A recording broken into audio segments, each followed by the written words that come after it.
Hello, everyone. We are the Lost Caravan RPG. We do one-shots, mini-series, and long-running campaigns. We just do them a couple months after Season 1 ends. Tonight, Season 2 of our Nova series, the game that was supposed to be a one-shot, but here we are. As you can see, we are using the Cypher system for this game. We are not using the Nova system, but we just wanted to branch out, try some new things. So we're gonna. There's no one to stop us. Free country. But before we dive into tonight's game and all of the trauma that comes with it, you have just a few announcements to go through. The first being that, of course, we are sponsored not only tonight, but all of our streams by Soul Muppet Publishing. They are a fantastic publishing house with a bunch of really cool games under their belt, namely Orbital Blues, which we have done a playthrough of. And as soon as we get our hands on Afterburn, we will schedule a Season 2 of that, whenever that might be. Other than that, if you miss any of our streams, you can find them on our YouTube channel. It's just Lost Caravan RPG on YouTube. There are hundreds of videos with hundreds of hours. Over 1,000 hours, actually, which is crazy.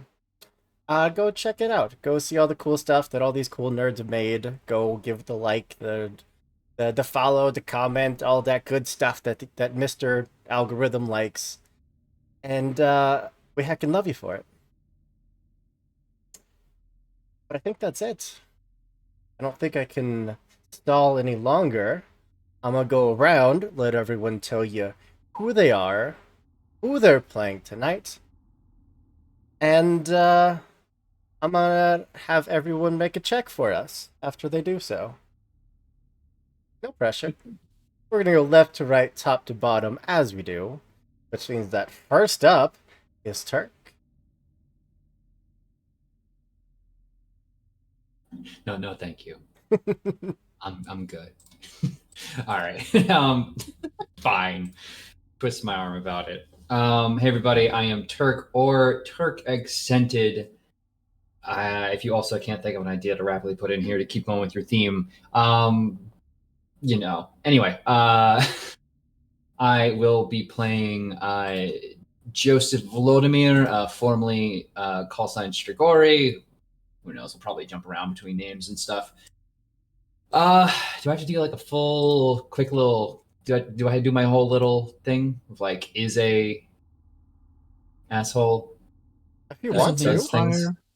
All right. Sure. Is an Cypher, get your grammar right, is an appealing adept who siphons power.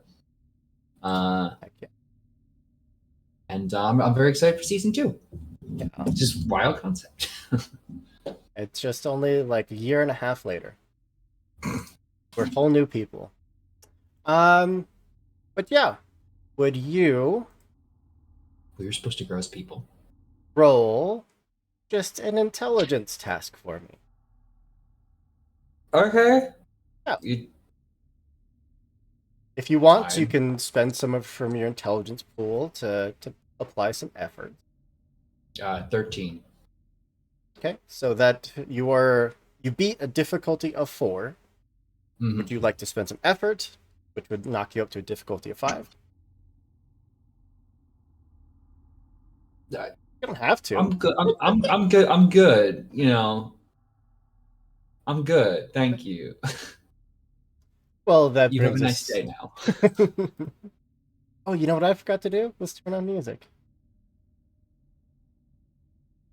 There we go. That's what you want to hear. Next up is Kian. Hello, everybody. My name is Kian. My pronouns are they, he. You can find me on the interwebs at uptight_chiffon, uptight-chiffon. Tonight I am playing Nikki, call sign Sunshine, who is a strong-willed explorer who exists partially out of phase. I'm fucking thrilled to be back. I'm so goddamn excited, y'all. I have been waiting for this. But yeah, please don't make me roll in intelligence. Actually, you could make me roll intellect. That's actually Nikki's best stat. Great. But it's not in like traditional intellect, so. Great. Let's see it. You rolled identical. You beat a difficulty of 4. Did you want to spend any points from your intellect pool? Yeah. You can I'll spend spend a point. 3 points. No, Increases it by 1 level. Unless you have an edge, in which case you subtract whatever edge you have from the cost. If you had 1 edge, it would only cost you 2 instead of 3. Turk, did you spend? Oh no, I'm not Okay. falling for this Faustian bargain. I'm just gonna hang out with Turk then. I'm not gonna spend anything. Turk, if this fucks me Solidarity. over, it's your fault. Solidarity True. means we rise and fall together. All right. Well, that brings us over to Blair. Hi, I'm underscore Canadian Moose all over the place, and Oh, my quiet. rate has I'm quiet? Me? I can The opposite issue. barely hear you. Why are you so Same. quiet? I can hear her loud and clear. I hear Blair perfectly fine. Oop, that's a you problem. No, it's also a JD Oh. problem. Oh, You're muted on Discord. Sorry, I'm used to being over at HSC, and we normally do that one. My bad. I haven't been here in a while. Hi, I'm Blair underscore Canadian Moose all over the place, and it wouldn't be me if I didn't fuck up somehow in the first 5 minutes. I am playing Cassidy King, who is a resilient warrior who masters weapons. So, yeah. Now I roll a thing. Yeah. We're rolling an intellect. Okay, that's not. Oh, I'm hearing it, and I have too many sounds going on. Wait one second. Okay, okay. Here we go. Oh no. You get a difficulty of 1. Okay.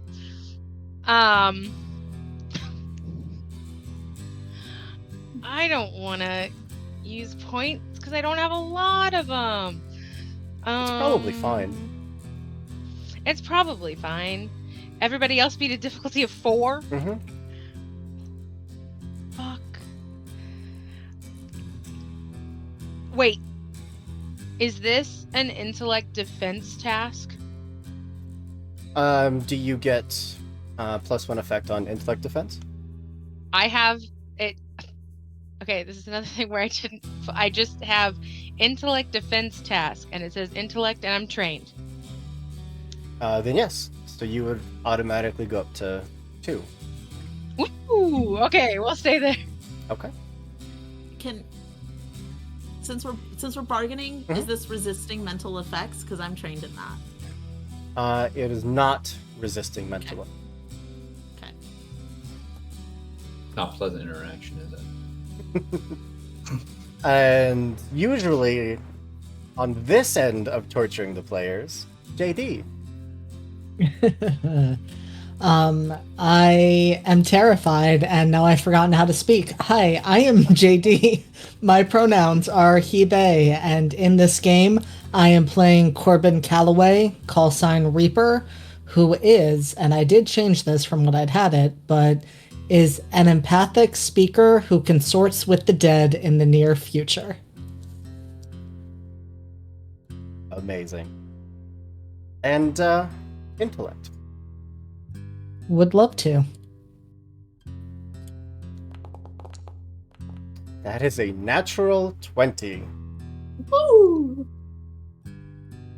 You Can you give me some of those points? That'd be great if you could. get a major effect onto this, which cover in just a moment. And that brings us over, last but not least, to JT. Hi, I'm JT. My pronouns are they, them. Tonight, I'm playing Caldwell, who is an artificial, skilled, and knowledgeable explorer who talks to machines. Yes, they are. And is in no way evil. Oh. And Just to... the intellect task. Yeah. Yeah, sure. 7. You're sitting right there with Cassidy, beating a difficulty of 2. Now, I do have a quick question, since everybody else... Is this by any chance a bio-related effect? Not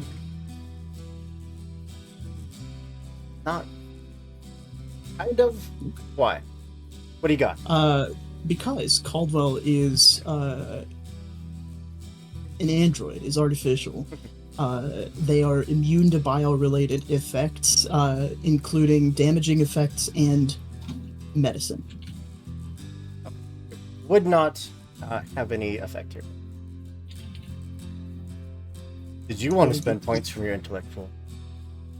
Well, everybody else didn't, so I'm not gonna. Okay. Okay. Be on the same team as me. Yeah. Whoa, I beat a difficulty too, thank you. Wow. I did too. You beat a difficulty 1, I thought. No, and then I had a thing and I beat a difficulty 2. Oh, okay. Alright, fair If you enough. want to not be tied for last, you can spend some points. I'll be tied for last. Being tied for last with Cassidy is not the worst place to be, I think. I don't know how to take any of this. I'm just saying, here at Rock Bottom with you, I feel I can trust you to handle the situation.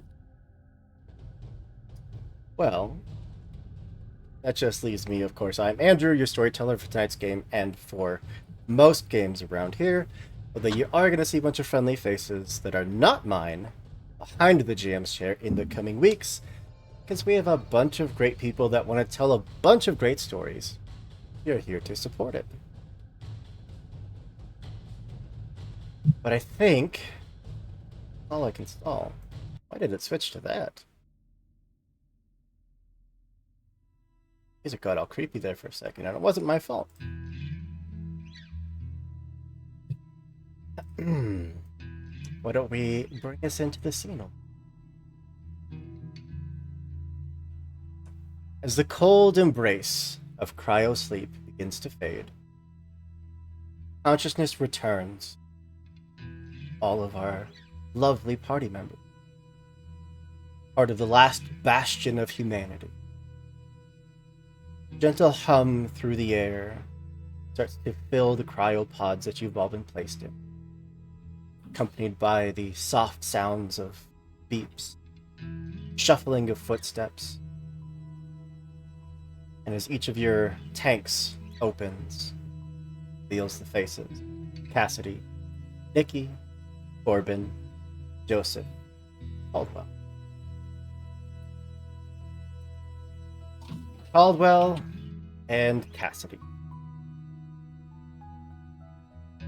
While you don't have a physical body in the same sense that the others do Caldwell, you still were put into a kind of state of suspension so that your own systems could not be cycled, because you don't cycle a Caldwell. That's when bad things happen.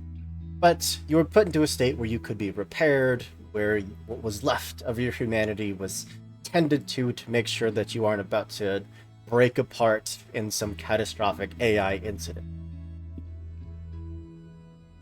And in that, I need both of you to roll a d6, please.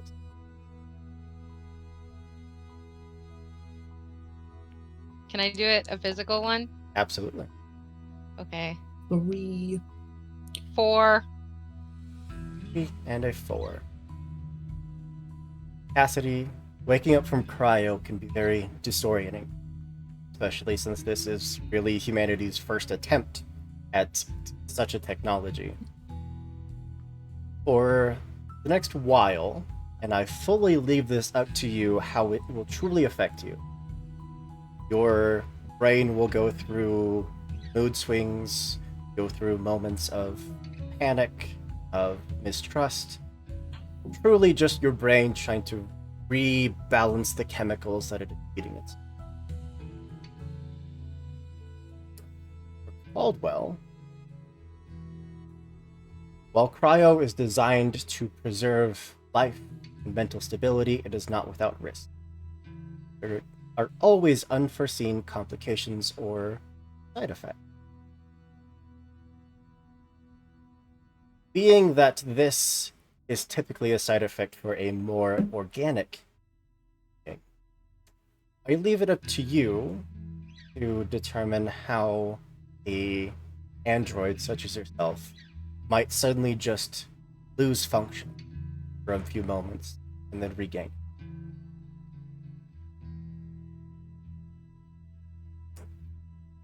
Corbin, you have a major effect. I have an idea, but if you have another one, I'm all ears. In that I think you woke up for the others. There was no complication. Woke up, memories intact. Your physical body may be a little stiff and sore, but otherwise completely normal. And how long ago that was, I would ask you, how long have you been awake before the others were woken up?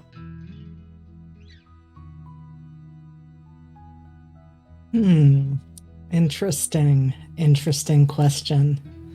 See, Hoop, you said you had an idea, and I have ideas, but I also want to hear your idea because I'm curious. I guess my question to you is, how long could I have been awake? Anywhere from a few days to a year. Yeah, I think it's been a year.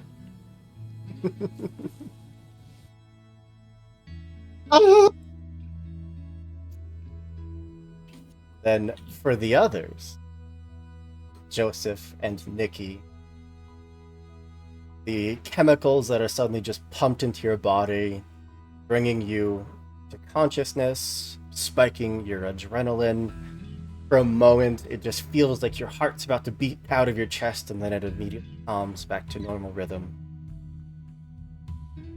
The four of you would sit up, having to adjust your eyes at the very bright light above you to see Corbin standing there amongst the lab techs who are all bringing you back.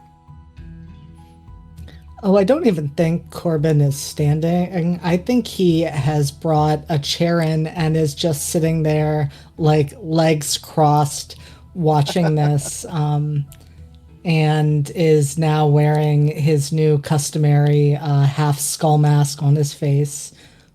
But, this is a moment he's been waiting for. He's going to Nikki the moment he sees that they're awake.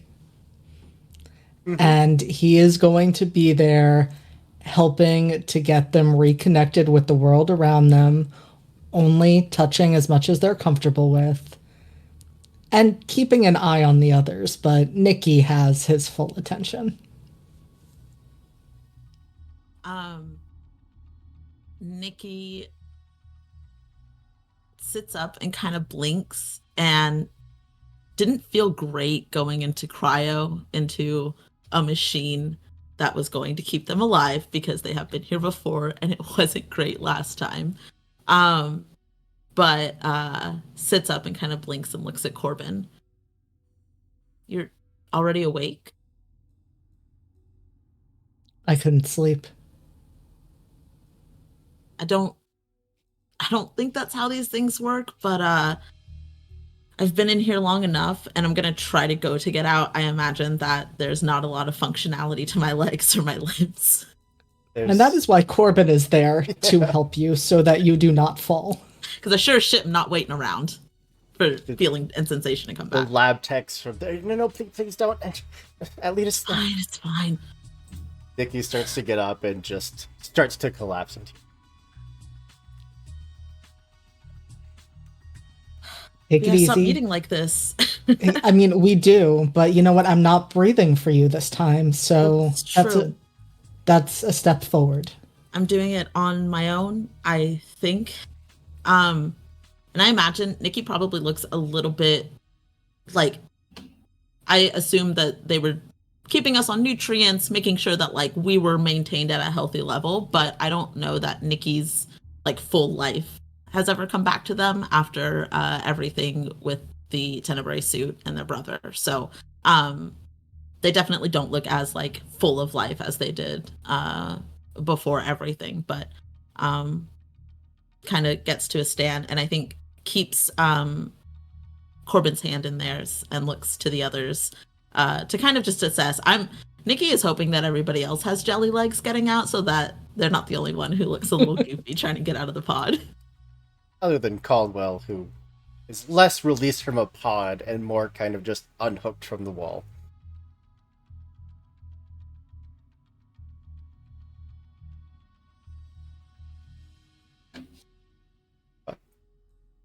Did you So say that I'm sus of everybody?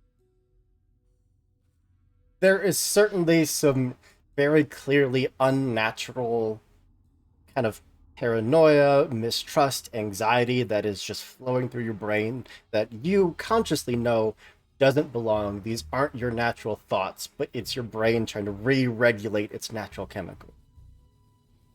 Can Cass just kind of be like, just like mildly freaking out, like just trying to push away like everybody, like anybody that's trying to like help her out? Like that's just kind of like what she's doing. Oh yeah. Okay. I think even to the point where you're all hearing your heart monitors, those of you beating hearts. And then you hear Cassidy's as it starts to spike as the adrenaline just surges and other lab techs have to come over to, stop Cassidy from ripping an IV out. They're just like, no, please calm, it's all right. This is perfectly normal. Please, just don't sit up. Just, can we Move get away. some help, Move, please? move away. And Joseph is going to step in. Cassidy? Would she like still be like panicky to like people she knows? Entirely up to Up to you. you. Oh. I think it's kind of like a thing, like maybe her eyes like can't focus. So kind of like she can't, like she can see, but she can't really like see you there. So is literally just doing like it's like I just picture like if it's in a movie and there's like a bunch of like just kind of like and it just is like really like pushing you away, not like forcefully or He's anything, but not like physically. He's just like literally has yeah. gotten the view here. And just Cassidy, you'll need to calm down. I don't know if she can really say anything. I think she's just kind Just of like breathing really offers heavy, freaking out. offers an outstretched palm forward. Can you hold this for a moment? I think she'll kind of like two-hand grab it, like she Oh, will that do makes it that. so much easier because Joseph is going to then hit her IV drip with a sedative. Oh fuck. How romantic. I'll be there to administer the sedative when you freak the fuck out of cryo sleep. This is very on brand though. I dig it. You need to just let this, and you still kind of hold the two hands calmly. Just keep breathing. Been through a lot already. Don't need any more. The rest, darling. Just listening for the heartbeat thing to go down. Yep. All right. Especially with sedatives, it would start lessen. That paranoia, that anxiety, kind of fading back. That's like natural numbness starting to set in. I don't want any straps on her. Got it? We're going Point to. at all the lab techs. All right, good, because you're going to be busy dealing with whatever is going on with me right now. Going to need the full workup. And Joseph will probably go off a little bit on his own, just to his myriad of issues that probably popped up over a long cryo sleep. I think before Joseph leaves, Corbin would just say, "Do you want me to keep an eye on her?" If you could, though I'm sure the Phantom of the Opera practice takes up most of your time. Never change, Joseph. It's hard not to right now. Caldwell, you have access to the other's vitals. Would like that information. Of course. For Corbin and for Cassidy, their vitals are fairly normal. They did get a small nutrient workup the moment that everyone went into cryo to get their bodies kind of regulated where a normal person should be. Joseph needed a little more work. Needed a bit longer of a nutrient workup to get fully stabilized in cryo.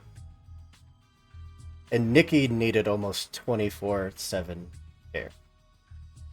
It's as if their body just never truly adjusted to being Earth.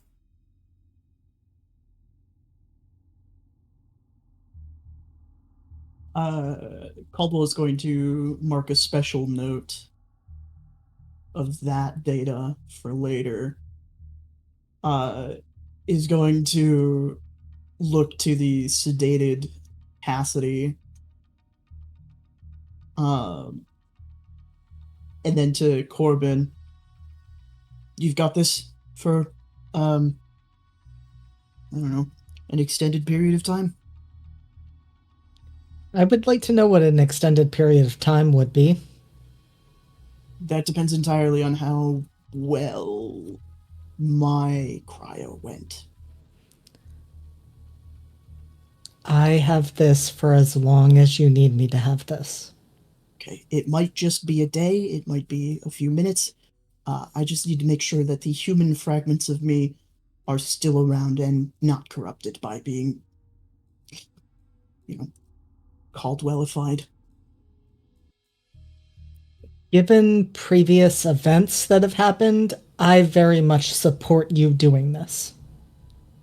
And Caldwell's going to tap a screen on their wrist and go into shut down update mode, which is my way of ceasing function for your beating a 2. Nikki has dragged the chair over to Cass's pod and is holding her hand. And watches Caldwell and looks after Joseph leaving and doesn't say anything. Stays by Cass. Corbin, same thing. Yeah, Corbin is just here to keep an eye on everyone, to make sure everything is okay with Caldwell. He's watching, like, the door that Joseph disappeared through, but he's not going to follow him. Then, Corbin, you have had some time to acclimate with some of the folks that are constantly in here, taking care of everyone. You would have met many times Dr. Liara Patel. Throw that name in chat. Spelling is hard.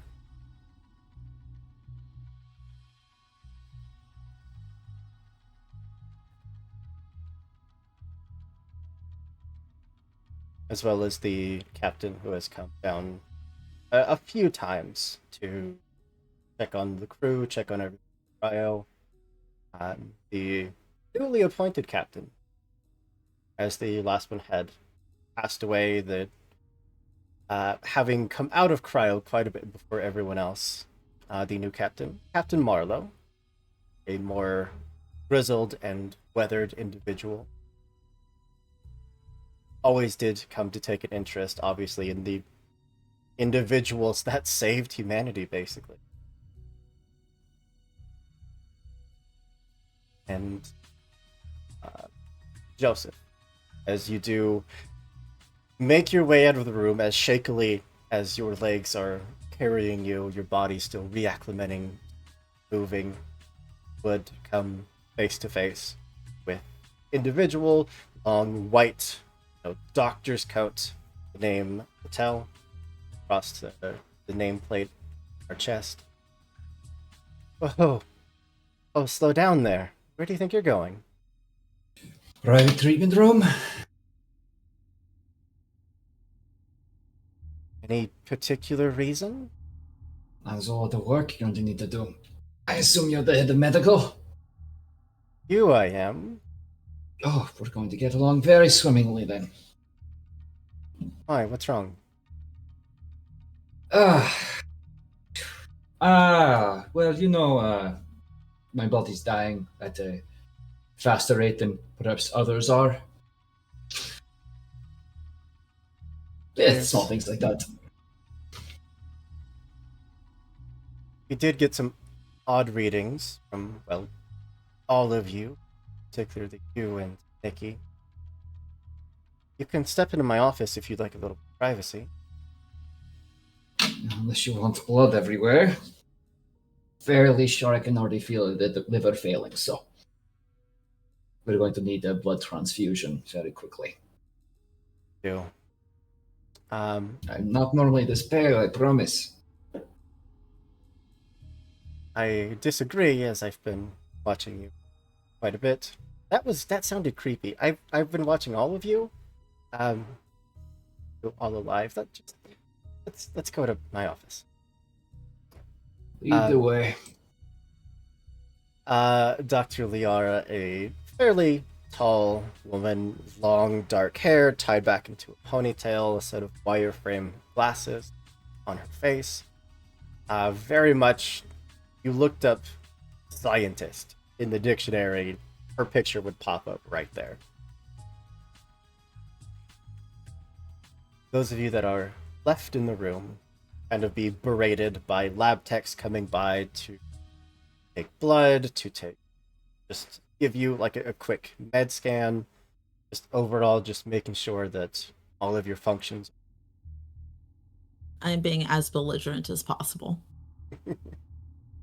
I have summoned Bandit, and I am having him run around and just be a nightmare. Elsie, you are at fucking work. She just dropped a villain point. God damn it, Elsie. Thanks, friend. But yes, I am sending Bandit around to shock the techs. I am being a menace as much as I can, because that is the only thing Nikki 100% knows, is being a menace, and that Corbin will be there. And those are the two things, so... Corbin is just watching with adoration. It's as if the techs were basically given the orders of whatever they need to do to return to normality, let them do it. I love that Cass is just unconsciously third wheeling there. That's fun. Whoa. Fourth wheeling? Not! Oh, are you? Oh, you're okay. Sorry. Carlos stayed in the room. Carlos I thought that you left. I'm sorry. Oh, I'm running Windows updates.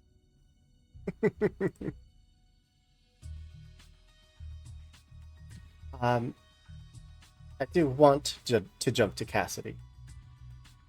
Being in your now half-conscious state, there are waves upon waves of what might have been memories, or just dreams, or just drug-induced visions of this ship being absolutely just ripped apart by these creatures that invaded and killed the crew.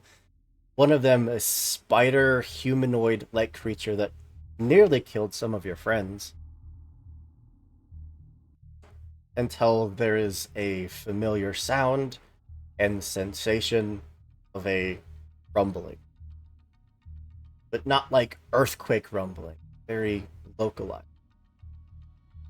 And then the feeling of vibrations just kind of at the center of your chest. And that rumbling, softening to a very relaxing.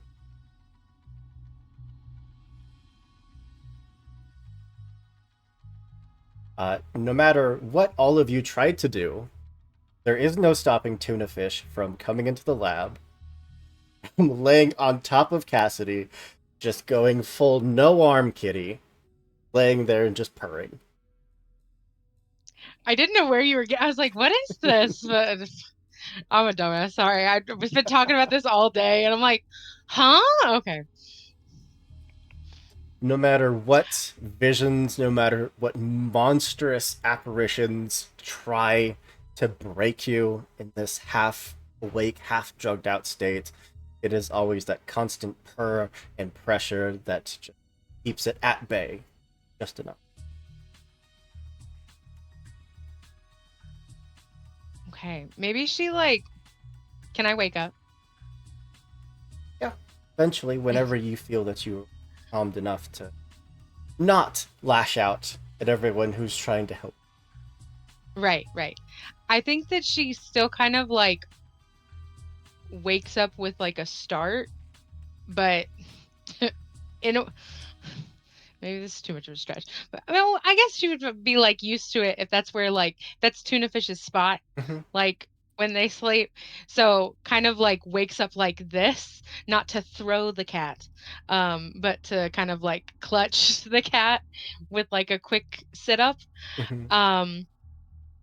And then is probably just instantly like starting to like pet tuna fish and then see like her friends around and is still kind of like breathing pretty heavy, but you can tell is like coming down from that. It's just gonna be like, hi. And is also kind of like, I think like we'll look at you guys, but also like kind of be like looking up and around. But like we'll return back to your faces and also like looking back around. Good morning, Starshine. Earth says Uh, hello. Am I where You're still in the pod. Tuna fish is here. I don't really know where they came from, but they showed up and everyone's awake. everyone? Everyone's awake. We're Everyone's fine. awake. Everyone. Everyone is awake. I think she'll see like people like maybe like pass like the hallway and be kind of like wide-eyed about it and like a little kind of like puppy dog confused about it and she's like, okay, and like you could tell she's trying to like run through shit in her head. It's like, was that part real? Was that part real? Was that part real? But it's just kind of like beautiful minding it. It's a little jarring to see the faces of some of these lab techs that, as far as you remember, the last time you saw them, they were dead. They got murdered by something that was in this ship.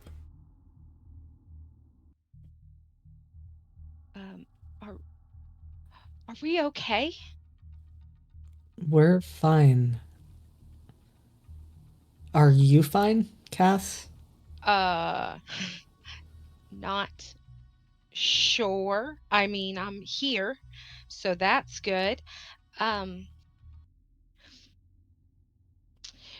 just maybe I had a really weird dream. I can't really decide yet. It's probably the drugs. Oh, you mean like the cryo drugs? No, you woke up and Joseph put you back under, so What? you can take that up with him. You were panicking, and I think he was trying to help. I mean, that's nice. At least I didn't hurt anybody because I could have if I was, too panicky. Okay. Okay. Can I just, and she's gonna try to like one arm like holding tuna fish like really tight, try to stand up. Nikki's gonna uselessly try to help. Corbin's gonna be there for both of them. Yeah. I mean, the fact that you've been out of cryo now for probably a couple hours. Your body is waking up, your muscles aren't quite as stiff and weakened. Yeah. Maybe after a few moments. Yep. I think she's gonna. Is our stuff in this room, or would it be back You do at have our? a locker, like basically whatever you kept for yourself for the moment you woke up, that's what you would have in your locker. Okay. Well, since it's Cass, I feel like there's a gun in that locker. And Fucking so phenomenal. she's just gonna kind of like move towards the locker, grab the handgun that's in there, stick it in the thigh holster that she always has, and then is just like, I'm just gonna and like is talking to you guys, but also like leaving the room. It's like, I'm just gonna go take a look. I'll be back. I'll be back, and is just gonna kind of like hand on with cats, hand on like handgun, is just kind of like sus walking around the ship, like looking for anything that's wrong. I glance at Corbin and then I look at Cass and then I look at Caldwell. I feel like she shouldn't be wandering off alone. Probably not. Are you okay staying with them? And I'll go with her.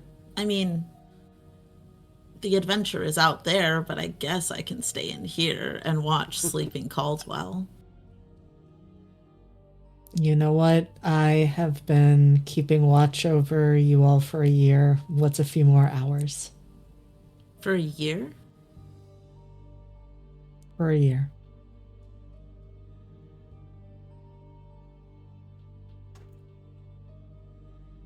We can talk about that after Cass is taken care of. But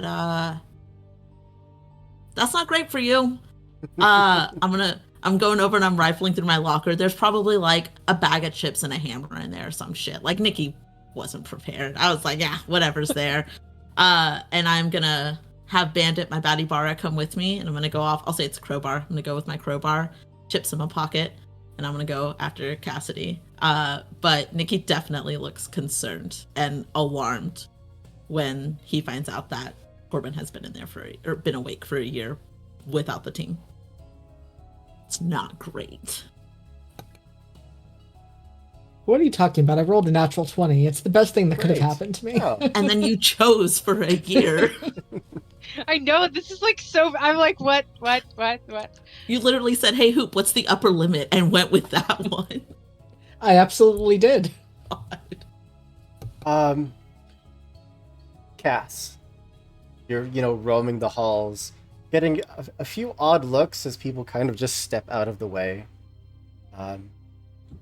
We're gonna put you eventually outside of Dr. Patel's office, where Joseph, we're currently staring at your own readout, your own like medical charts that kind of displays on the monitor next to you. How well could you read all of these numbers? Oh, I mean, his business was literally vitals, and That's true. you know that it's like, I guess, I don't know. Maybe it's maybe what's the word for it? A stereotype, but like when someone is really sick, they get to know that sickness very well. Like, you understand your body, and when your whole thing is my body is constantly dying, you get very interested in biosciences. Mhm. Also, we had a lot of books, so eventually you have to read a bioscience one. Then yeah, you would see that you are reaching the point of kidney and liver failure. Yeah, it's fine. We have a few options. Of course, we can give you blood transfusions, but that is a temporary fix. We could try to synthesize up organs.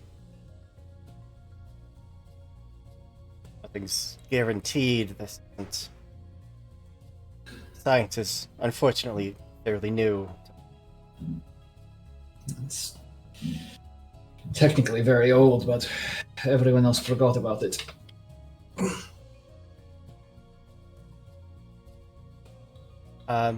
I think, Cass, as you are walking by, you would hear Joseph's.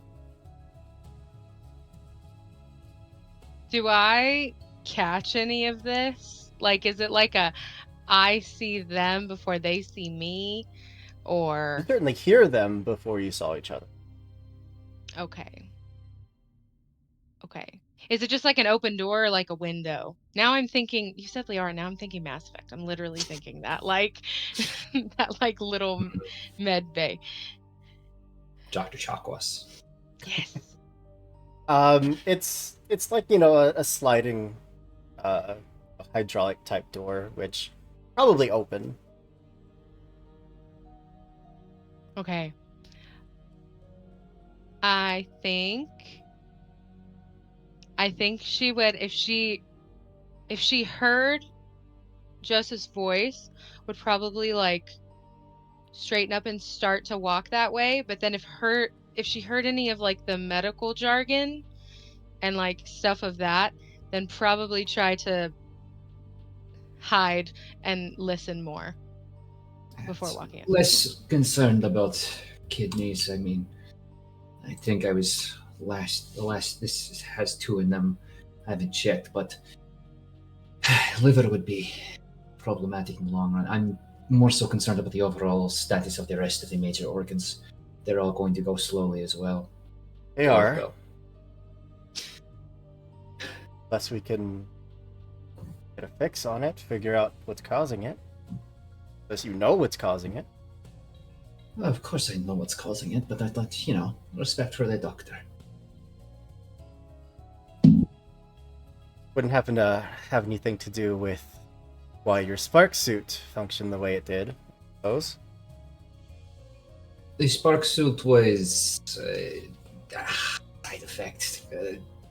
A good the coffin system. A very slapped together attempt at creating perfect immortal soldiers. So, not technically immortal, but constantly reconstituted. Right. That's why And none of your cellular makeup looked like it was older than a few days when you went under cryo. I'm just a little baby, doctor. Technically, I'm you just- were only a few days old. Cryo. Well, hopefully some poor tech didn't freak out when they saw a tall, gangly baby. Well, Anyway, we did all. Well, most of us did watch the Earth implode. with Well- the coffin system going as well. Yes, I am well aware of the past. But suffice to say, I know I'm on borrowed time, and without a way to keep that refreshed, well, I am going to need a little bit of a laundry list of procedures done pretty continuously, so I suggest getting quite familiar with them. I'll make you a punch card. 10th operation is on us. That's good. It's very generous, but yeah. In the meantime, I'm going to see if engineering has any kind of hydraulics, because I'm not looking forward to my bones creaking by the end of this week. If I can Probably, push yeah. that. Probably worth looking into. I know they did salvage what they could from all of your spark suit. Not that there was much. Prototype formulas. Prototypes should be enough. I can probably still redraw most of it, at least to get an exosuit going, but What I understand, when you all came out of that tower, you all should have been dead. Some of you more than others. you get so bored of people telling you should be dead. Well, I'm a doctor, so I think it means more coming from me. I do give it more weight, but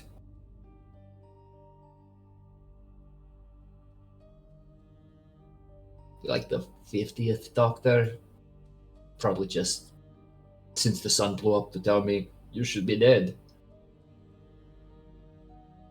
Well, unlike them, I'm gonna work to make sure that's not the case. And if you want to listen, you could at least come in so that we can see you. Damn, this doctor's crazy. Oh, I think. Oh, Cassa's not expecting that. I think it'll like take a beat, and then she'll literally like just kind of, because I pictured her just kind of like behind, like right next to the door, but like hidden, so just kind of like as a door, kind of like fold into the doorway, and is just like if there could be flames on the side of my face, then there would be, and is just like just staring directly at you, Joseph, not saying anything, but just like super intensely looking at you, hand still on her gun and holding a cat. You can see, like, just off to her right on one of the many monitors, one of them just about that big shows the camera feed right outside the office where you've been standing. Oh. Fuck. Okay. I'm sorry, dear. You can't shoot this problem. And she's gonna turn around, and I'm guessing that Nikki is like walking this way. Not too far and apart, yeah.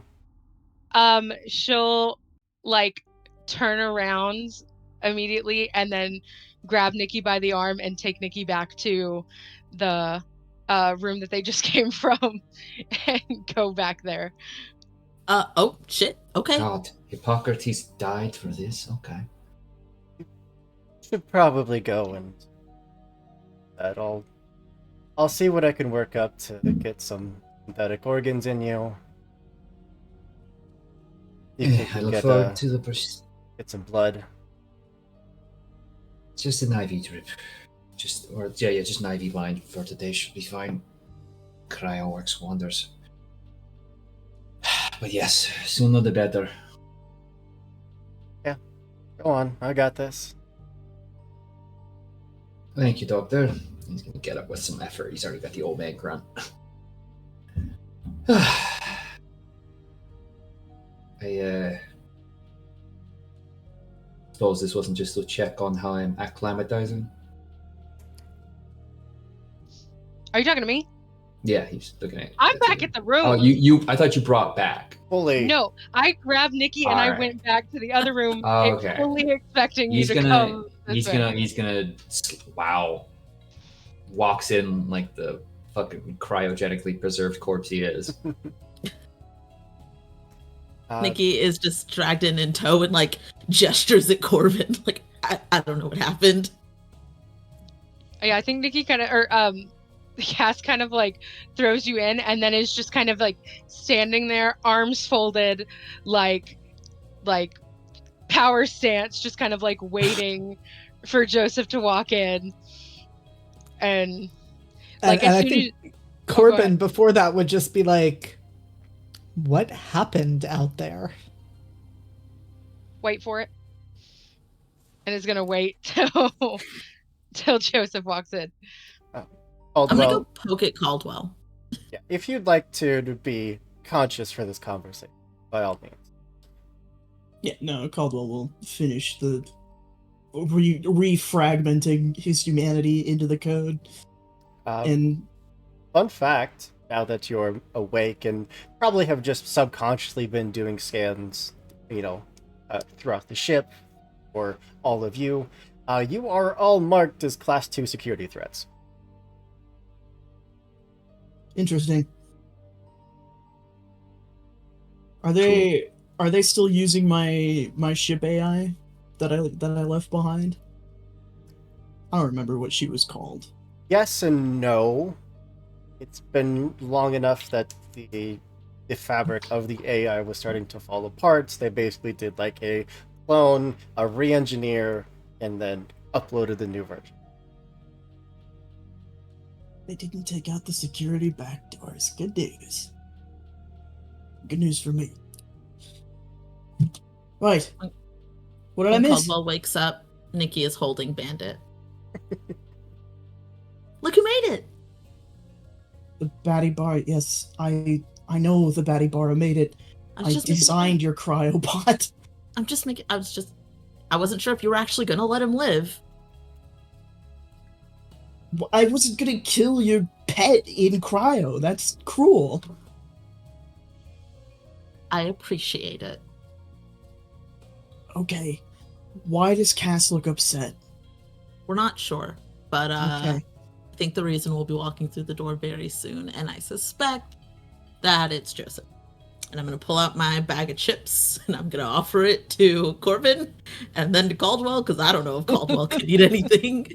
I appreciate the gesture. No thanks. Which CD drive is your mouth? Getting fucking Cheeto dust all over Caldwell's Everyone knows the computer CD pad. and CD drive Oh. stands for chip and dip. Actually, I'll wait for Joseph to get here to tell you guys that. All right, well, lumbering in there like the start of a Willy Wonka movie. Oh, yeah, it's fine. Make the guy with bad legs walk all the way down here. That's very generous of you. You want to tell everybody what I just heard? I feel like you could summarize it up a lot faster. No, I'll let you do it. Okay. My body is dying. Cats rolls her eyes and starts walking, like pacing. The You say your body is dying like you are not connected to it, Joseph. I mean, ship of Theseus. But the coffin system, technically speaking, I've died a whole lot. We talked about that in the tower, but I've been put together every single time, but it's not built for longevity.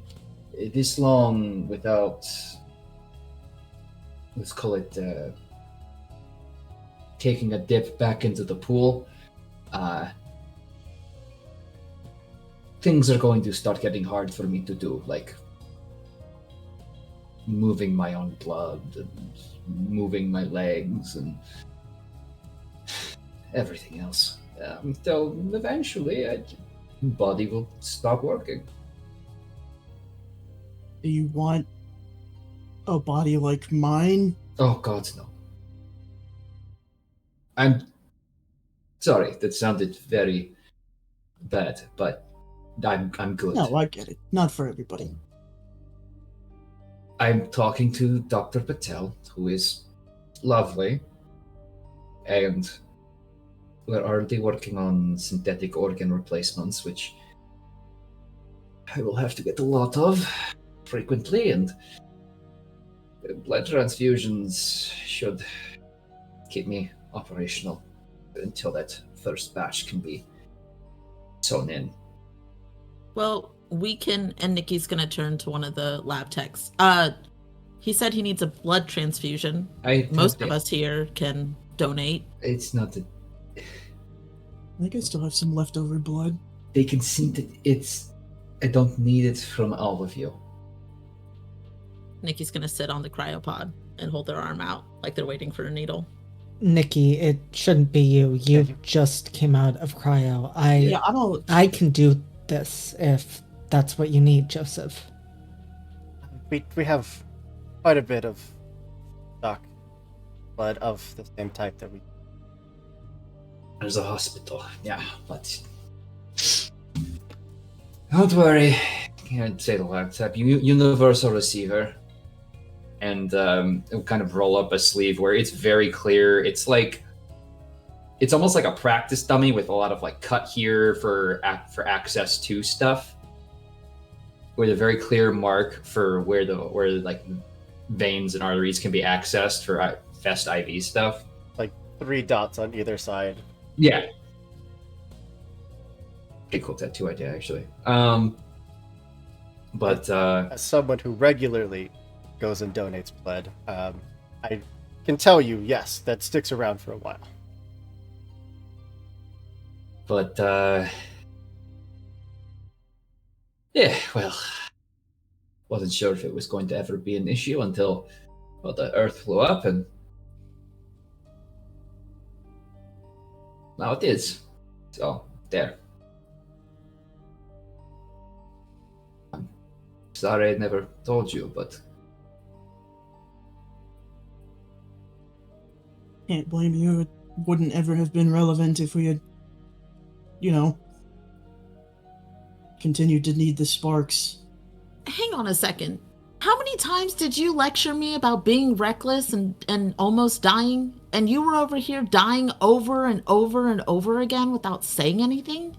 I have I have expertise on the issue. Also, you aren't linked to the coffin system. I still came back. And how fun was that?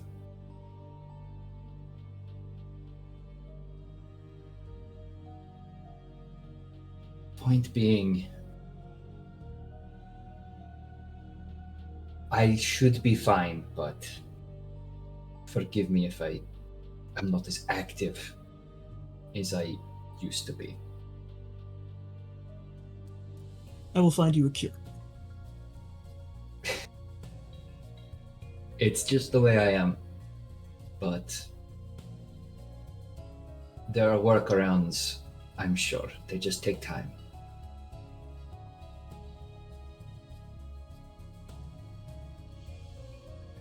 So, that stunned silence, hate me forever.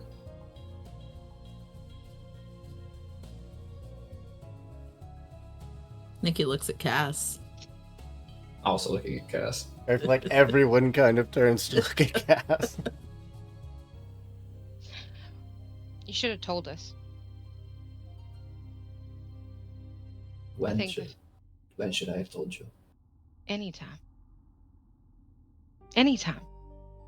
We're all fighting to save the Earth as best we can against some preternatural cybernetic god thing. Oh yes, by the way, I'm constantly dying, and being physically reconstituted with the same flash of memories. What, so you'd rather us just find you dead one day and not know why? I was going to handle it. I am handling it. You heard me handling it.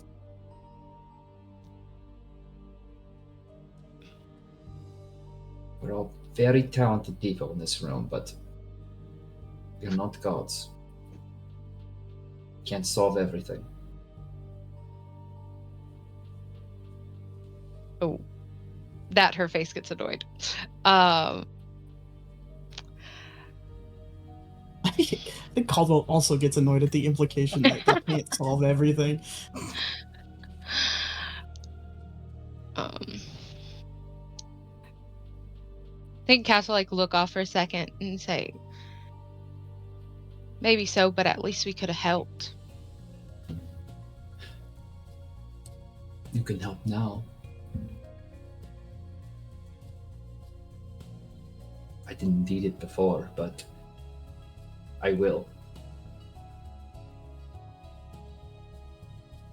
So, in the coffin system, did it prevent you from aging as rapidly as you seem to be? Or were you consistently being stitched back together if you didn't have to go into a coffin? The bodies are meant to retain physical capabilities as best as possible. This is probably the longest I've been outside of the coffin beyond, before I was in the coffin. Even back at at our hangar, quick stop in would set things back to zero.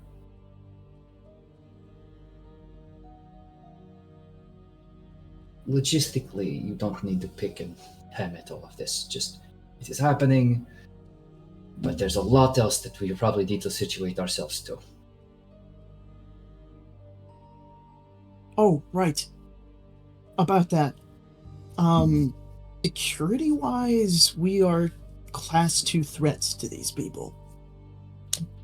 Just thought that On a might scale be of pertinent what? information. All of the med techs in the room kind of just shift their gaze over. Okay, first off, yeah, of course we are. Second, don't tell them the I would out of assume what, that they because know. you'd absolutely go for the high score. Yeah, Oh, is this no, like a fair. scale 1 to 10 situation? Like I'm not telling you. Nikki starts flipping the crowbar in their hand, just spinning it around. Looks at the mechs or at the techs very threateningly. Half of them just turn and suddenly have somewhere much more important to be, and will just exit them. We just woke up. I just thought you guys should know that they think that we're Class 2 threats. All of Okay, us, but by I the don't know way. what that means. It's bad. Class 1 is shoot on sight. Okay, so we're almost winning. Not winning. Don't do that.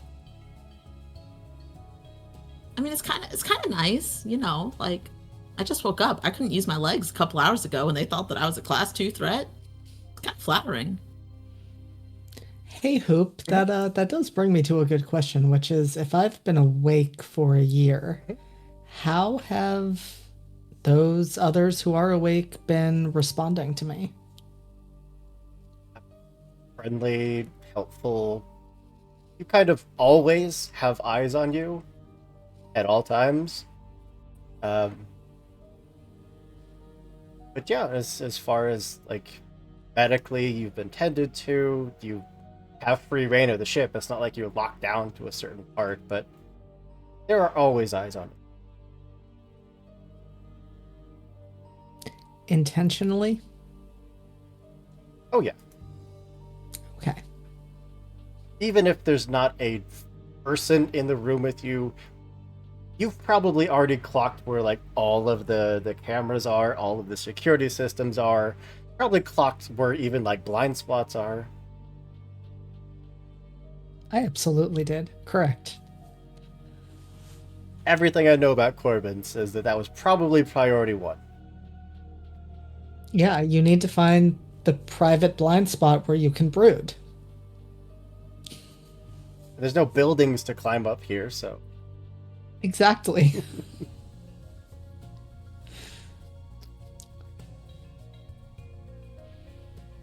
it would be one of the texts that would, even hearing all of this, is not exactly scared of Nikki at the moment, but also never seems to let Nikki be behind him. Is always turning. Whenever you're all feeling up to it, the captain did.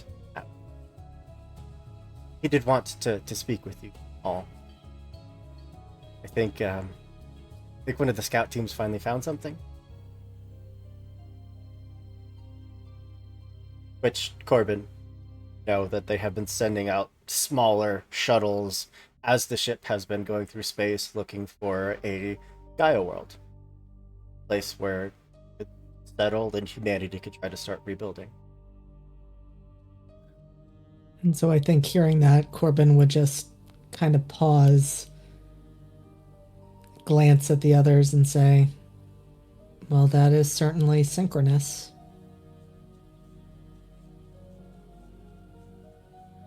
Probably why they had us waking you up.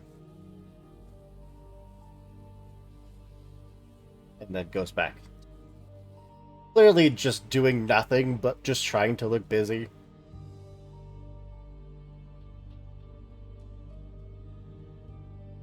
To the captain, then? If we're all ready for that. Are we, Cass? I mean, what's more great news?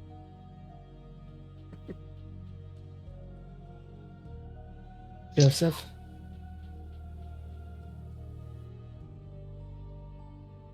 Of course, yes.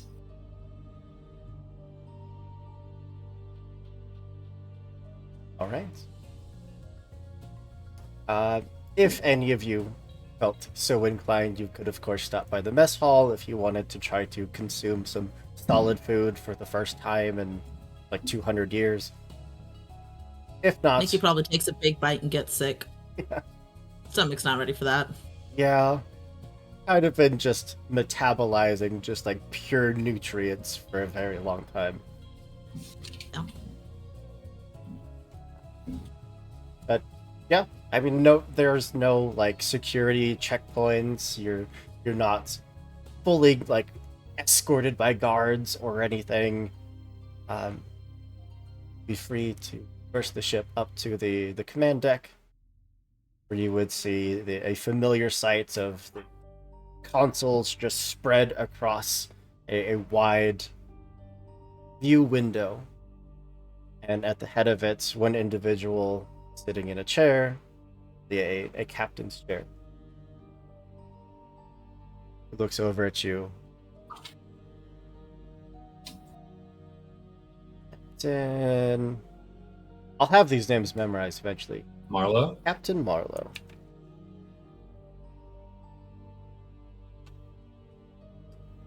Older gentleman, very much salt and pepper hair, very weathered face, I would say. Wrinkled, even for looks probably quite a bit older than he actually is. But through even what is typically a very stern expression, sees you all up and moving, and it does soften a bit to a little bit of a smile. Gets up. First Lieutenant, you've got the deck, and we'll walk over. Nice to see you all up and at 'em. Hope you had a good nap.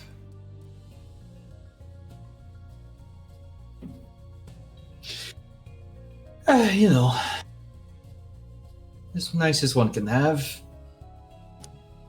Right. Well, since you've been out, we've been busy. And looks like we could probably use your help.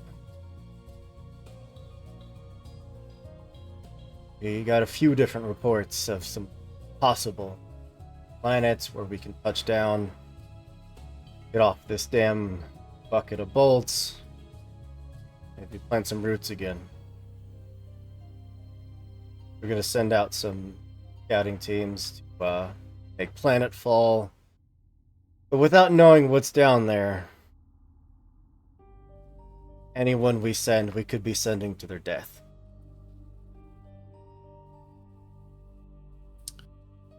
So you're gonna send us to our death first? It might as well knock us off, right?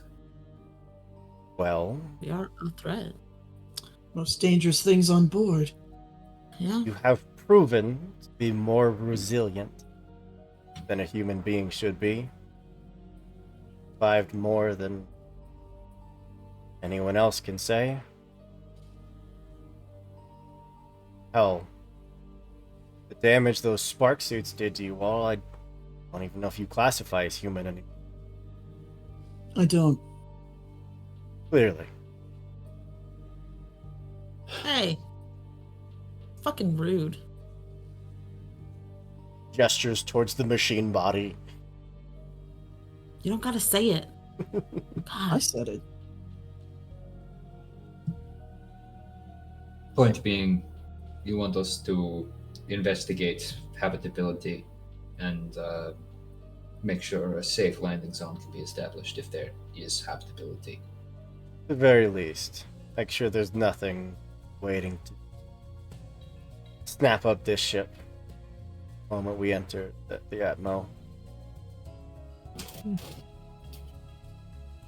Well- What a way to treat your heroes. To use us like heroes again?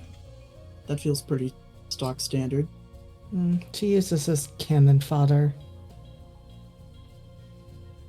Even though it Sure. feels like it's only been a few days for you, it's been a long time for the rest of them. How long exactly? Some of us, we only have been awake for maybe the past 30 so years. But all in all, this ship's been traveling for a little over 200 years.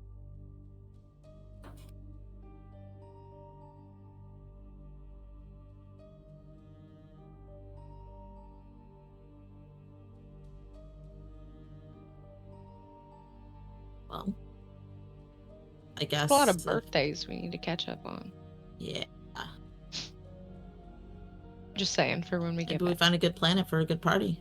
Hey, Set up some karaoke. Somebody here has a microphone. sounds good. Oh, hey, that's true. That's true. And yeah, there may be a little mistrust. The fact that no one exactly knows what happened in that tower. Purely relying on the word of 5. I could literally project memories for you. I personally don't care. Okay. Why bring it up if you don't care? You're gonna meet a lot of people that do. There are people that believe that you're damn near gods. Walked out of hell, walked in and out of hell, mostly unscathed. Some people might blame you.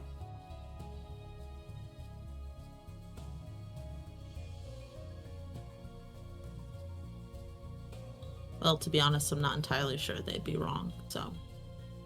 They wouldn't be. Not my place to judge.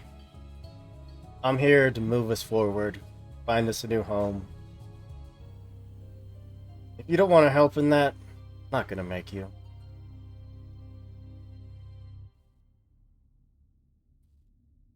Not much I else trust to do on Love. this ship. There's nothing else to do on this ship. Before That's everything God. went to shit. Before everything went to shit, I was a scout, so at least that'll be familiar. Which way to the ships? Well, technically, you're not medically cleared just yet. Good doc wanted to run you through tests. Wanted Do to we have time for let the brain bot take a poke at all of your psyches.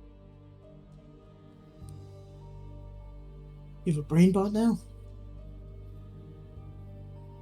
I don't even remember what his actual name is. It's like a therapist, if you know. They condensed a psyche test down into a robot. Trust me, you're gonna hate him. Sounds about right. But When I was just gonna say, when's our test date then? as soon as you're feeling up to it, your orders are all waiting for you. Got fresh linen and everything.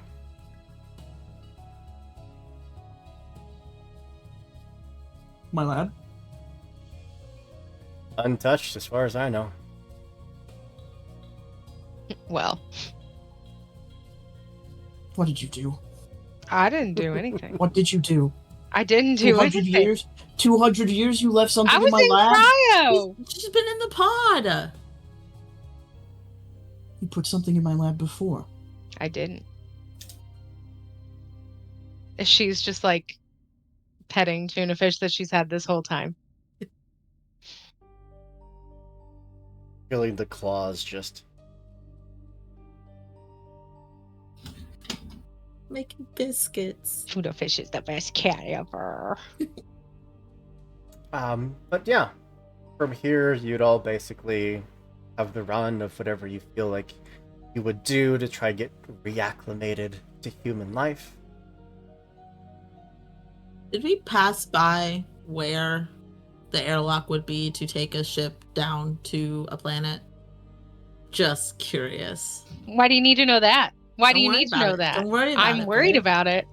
Probably I'm not. worried about it. Unless you took a really wide detour. Nah, I would have stayed with the group. Good answer. Good. Corbin, I'm sorry we have to say this, but don't let him out of your sight. I certainly intend to make sure Nikki never leaves my eyes again. Okay. Nikki was like ready to argue, and Corbin says that. Nikki's like, "Oh fuck, I don't know how to respond now." Seems a bit extreme. The Well, extreme always seems to make an impression. before we get into anything else, why don't we use this as an opportunity to take a quick break, give everyone a chance to stretch your legs, grab a drink, do what you gotta do, and we'll come back in just a few with the second half of this game. We'll see you soon, everyone.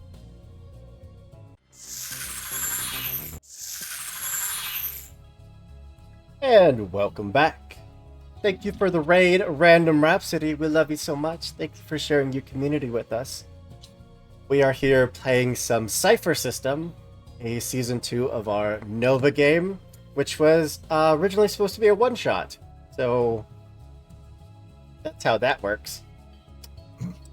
Where we left off, you'd all kind of been given the brief that the last bastion of humanity is trying to find a planet that they can settle down on, rebuild the human race, and just generally not have to live on a spaceship for another couple hundred years. There are a few potential worlds that could work, but they're worried about sending people to actually land on the planet.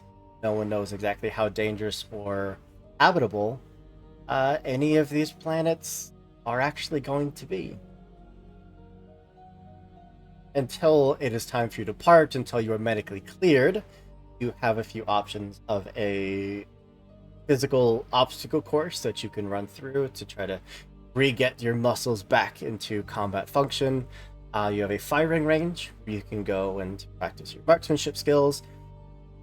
And unfortunately, you have some mandatory psych evals courtesy of the Aurora bot.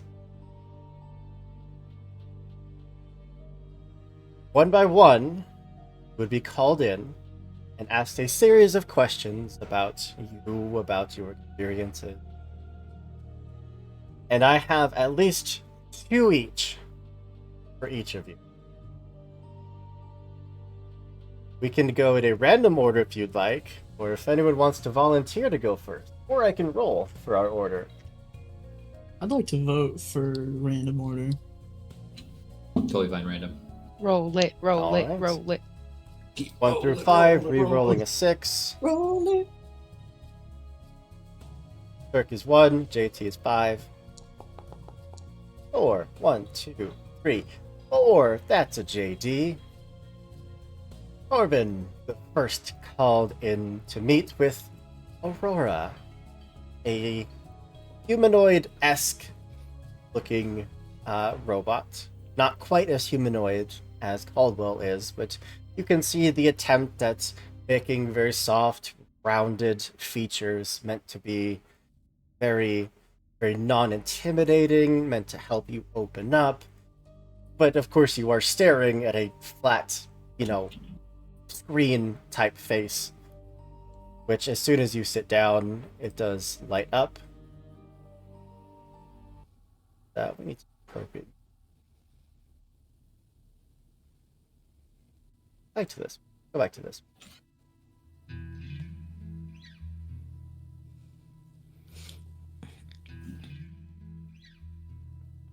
As soon as you sit down, the screen pops up with, 2 eyes and a mouth smiling at you. Welcome. Are you ready to go through the roller coaster that is emotions? I am here to be your guide.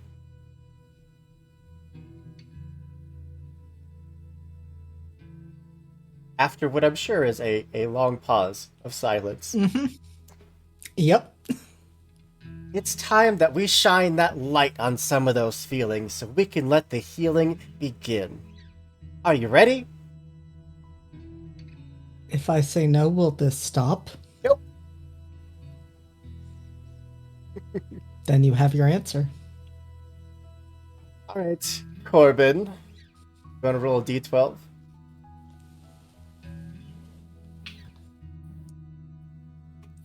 That is an 11. All right, kick us off. How do you think that you have acted to strengthen your relationship with those closest to you?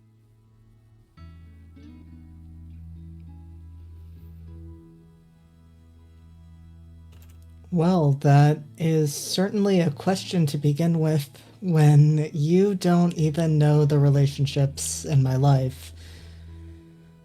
But I suppose in answering that, I have actually attempted to build relationships, which is something, and we're going to give me credit for that, so... Of course we are. Every strive towards mental health is a good one.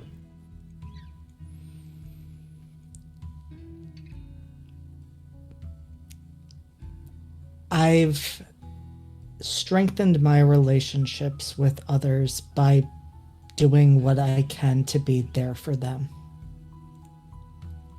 Of course. And it's in the essence of not asking you every single question that I have here. We could jump down to the final question that you asked. Let's see. Here's a good one. You're gonna like this one. What motivates you to protect those around you, and how do you cope with that responsibility?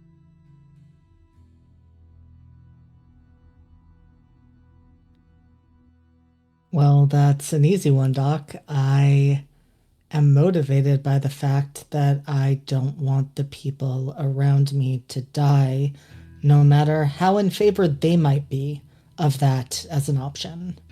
And if they did die, how would the weight of that death affect you? Catastrophically. Noted. I think we made great strides today. I'm sure we did. I didn't ever tell you how I cope.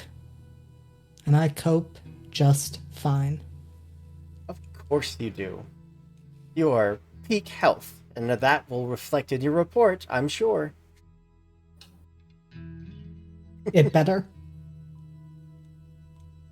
Corbin, after probably about an hour of various, some seemingly repetitive questions and tests, would be free to leave, and for Caldwell to step in. Caldwell, you want to roll D12 for me? I sure do.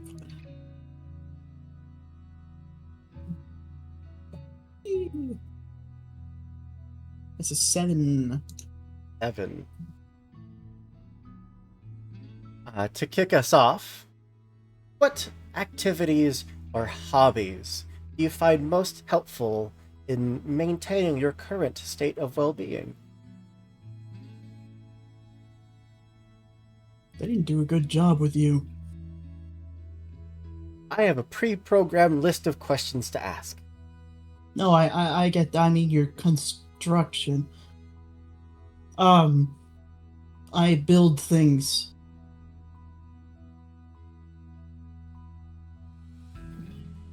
I am required to ask you to elaborate. I'm an inventor, a chemist.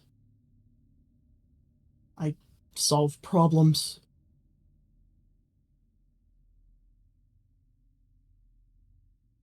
There's definitely a few moments where you can clearly tell that notes are being taken.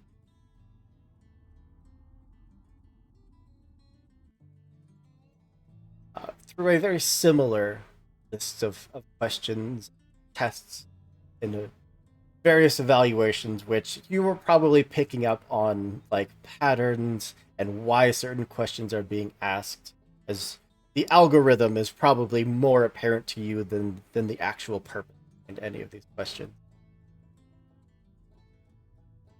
And your final question would be, how do you maintain a sense of optimism in the ability to continue to live?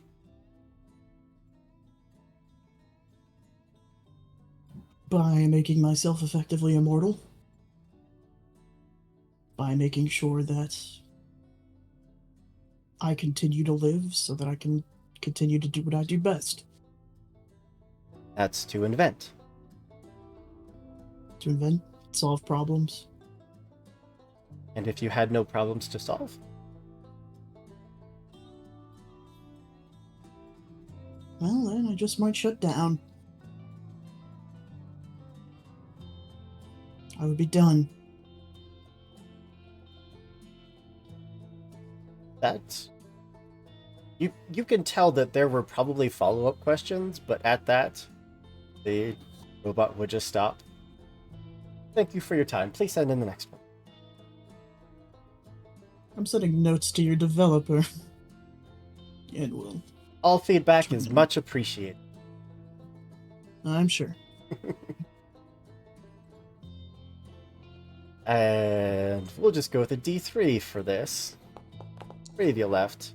That would be 1, 2, 4. A Nikki. who are escorted in as Caldwell is escorted out. See this very cheery-faced monitor on a very humanoid-ish construct body.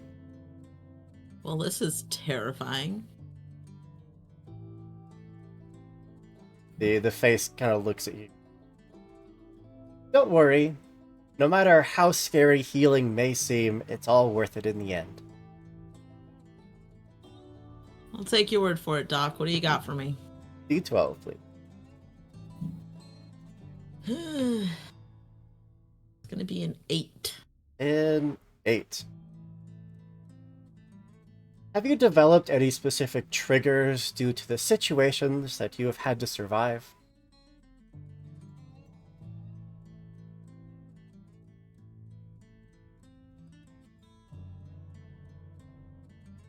No.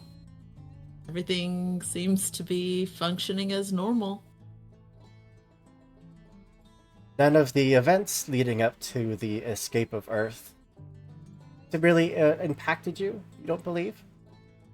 I mean, you die once, you die 100 times. You see everybody around you die. Sure, but we're here. We lived. I don't really see how any of that matters now. And if I was to bring up your brother?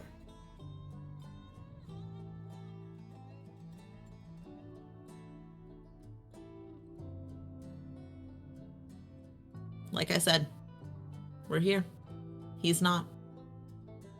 Understood. If there's any vital monitoring, Mm-hmm. and I don't know that Nikki's heartbeat is like at the pace that it should be. Mm-hmm. I imagine that it probably beats a little bit slower than it should, and there's like the skip a beat, so it's almost like Nikki's heart completely stops before it picks back up again. If the bot or whoever is watching these assessments, because I assume somebody is, would absolutely be aware of Nikki's touch aversion.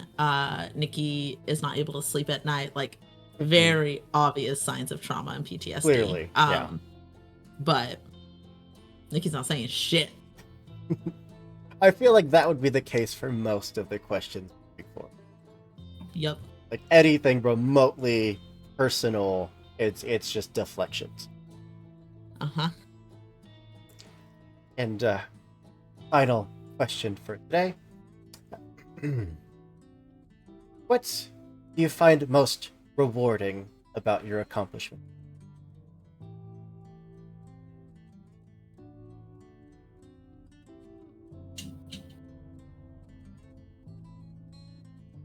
I mean,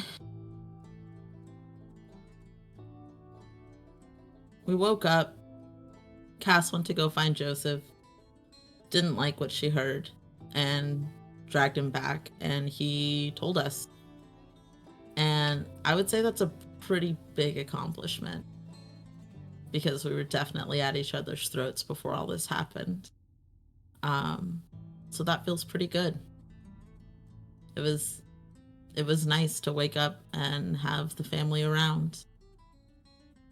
Your accomplishment was surviving. Yeah, no. Surviving and being a quasi-functional team. And you believe you are functional? Wouldn't trust anybody else with my life more than I trust them. Understood. This has been great for our notes. Thank you so much. I was gonna go in for a high five, but now I gotta try to tump the robot over. Does the robot tump over? Kind of connected to the wall. Yeah.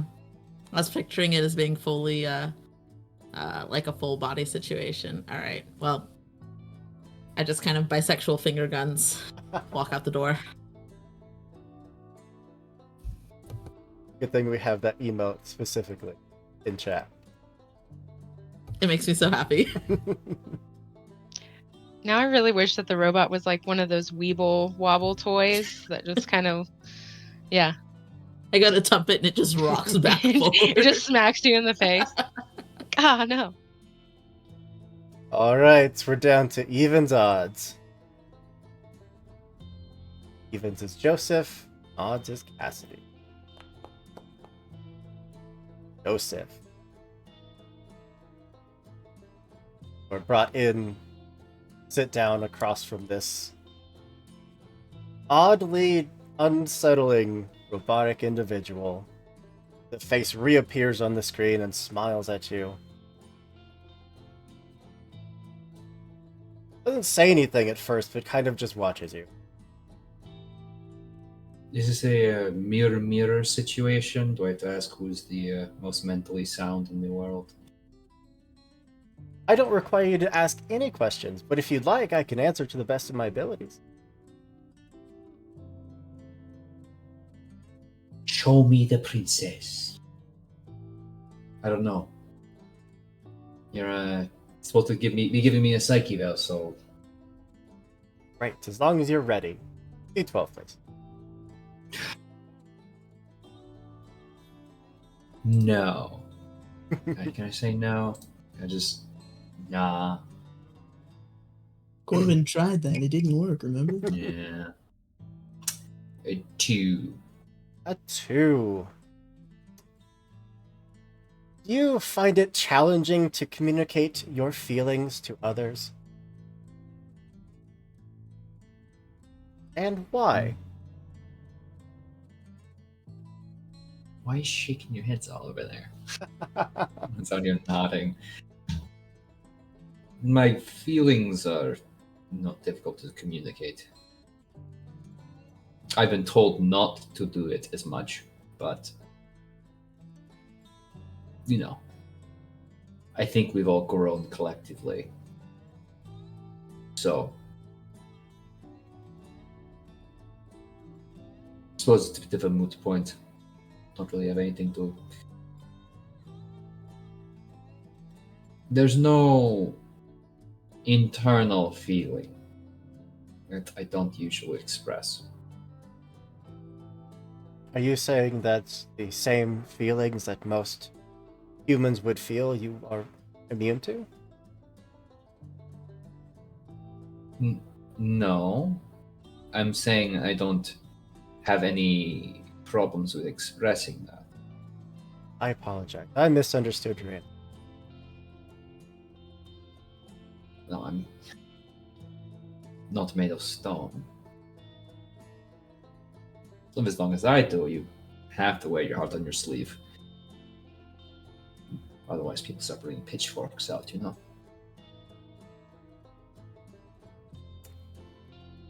Again, following an extensive hour-long set of questions and tests and, Rorschach images.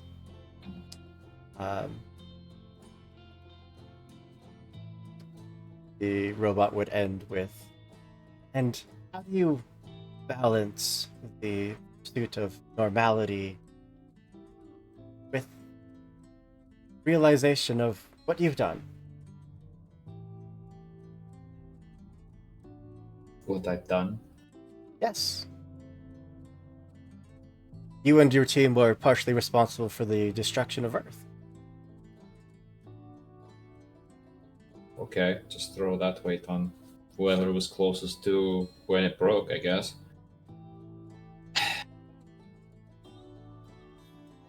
Technically, the sun blowing up destroyed Earth. From there, no one else helped it, but I wouldn't put that blame at our feet. Maybe at Caldwell's, but I mean, again, it's paradoxes, time travel. I'm sure you have time to compute that. Get me an answer in 100 years or so. It's 42. I'm rewiring you and making you a McDonald's cashier. I'm hearing that our way of balancing have been unthought from Cryo is burying the facts.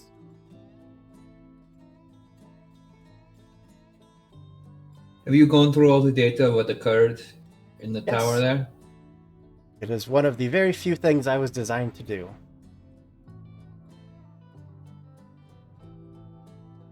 Thing. So you're aware that there was nothing we could have done to stop that process from occurring? I'm sorry I don't have that data.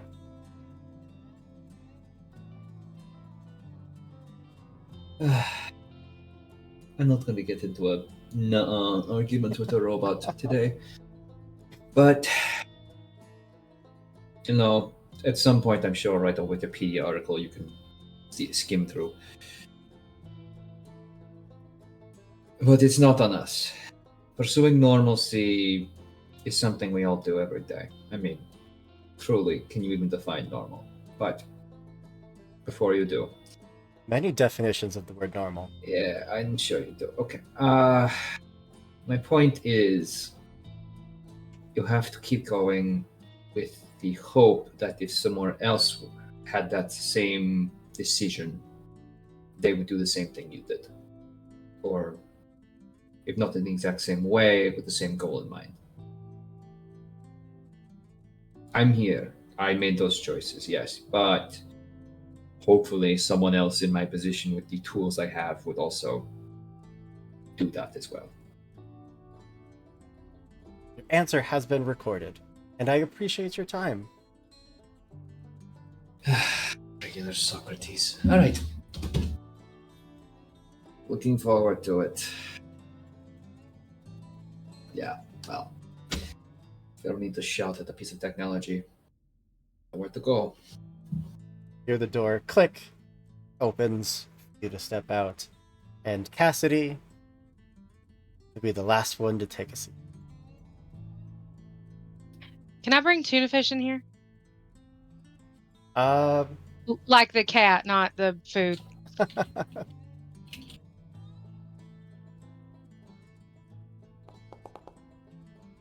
I've no clue where tuna fish is at the moment. Oh, fine. I'll go in alone. My support pet. You are escorted in, expected to take a seat as you are also staring at this slightly unsettling robotic individual. Who also just kind of stares at you. Hi. Keep staring.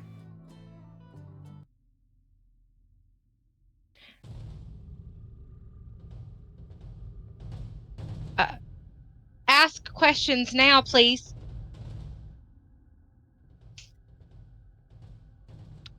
Do I have to say like a passcode or something to get it started? Is there a button? Y'all didn't tell me there was a button I was supposed to press. She's gonna be like shouting at the door, like at the thing.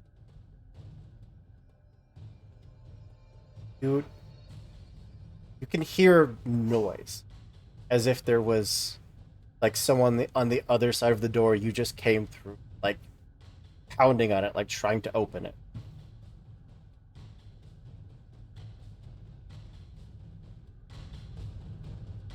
I think she's gonna like stand up and kind of like.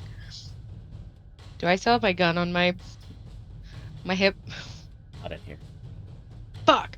Okay. I think she's gonna reach for it like she did, realize that she doesn't, and say fuck, and then just kind of cautiously move towards the door and just like listen. You can hear muffled voices saying something like it won't open. I don't know, it just locked. And you would hear like some static and see that monitor where the face of a very friendly robot was, it is just line after line after line of it's your fault, it's your fault, it's your fault. Fun. I get the fun room. Okay, I think she's gonna kind of like look back at that and then be a little bit more panicked and just start kind of like banging on the door. You're the one with all the buttons, please. Can you hurry up? And just kind of like There's nothing she could really do. sound of like metal ripping in half as the figure physically starts to pull itself from the wall towards you. Oh, okay. Let's see. I have a new sheet. Let's take a look at it. And I have none of my weapons on me. Who brings weapons to therapy? So many people would do that. So many people would do that. Okay. I do have. Is it like moving fast? Like, is it like charging me or? At the moment, it is physically ripping itself out of the wall and is probably about to charge. Okay. I think she might kind of like lock in to like previous training that she's had. And I do have a special ability called Bash. This is probably a stupid idea because it's a metal robot thing, but gonna do it anyway. Yeah, I think she's just gonna try to like pummeling melee attack. Your attack inflicts one less point of damage, but it dazes the target for a round. Yeah. So maybe kind of like as the door's not opening and sees it kind of like coming before it can charge, kind of like go up to it and like 1 foot like kick it back. Yes. Like a might task roll, please. Are you Might trained task. in... I assume your unarmed attacks count as light. Wait, say that again. I assume that your unarmed attacks, they count as light weapons. Unless you have some ability that makes it count as... Yeah, it doesn't. It just says it's an action for your. Right, It just yeah. says melee attack. Yeah. Yeah. Like, Basically, when you go to make a melee attack, you can choose to make it a bash. I see. Yeah. Okay. So just roll the might. So are you trained or just proficient in light weapons? Oh.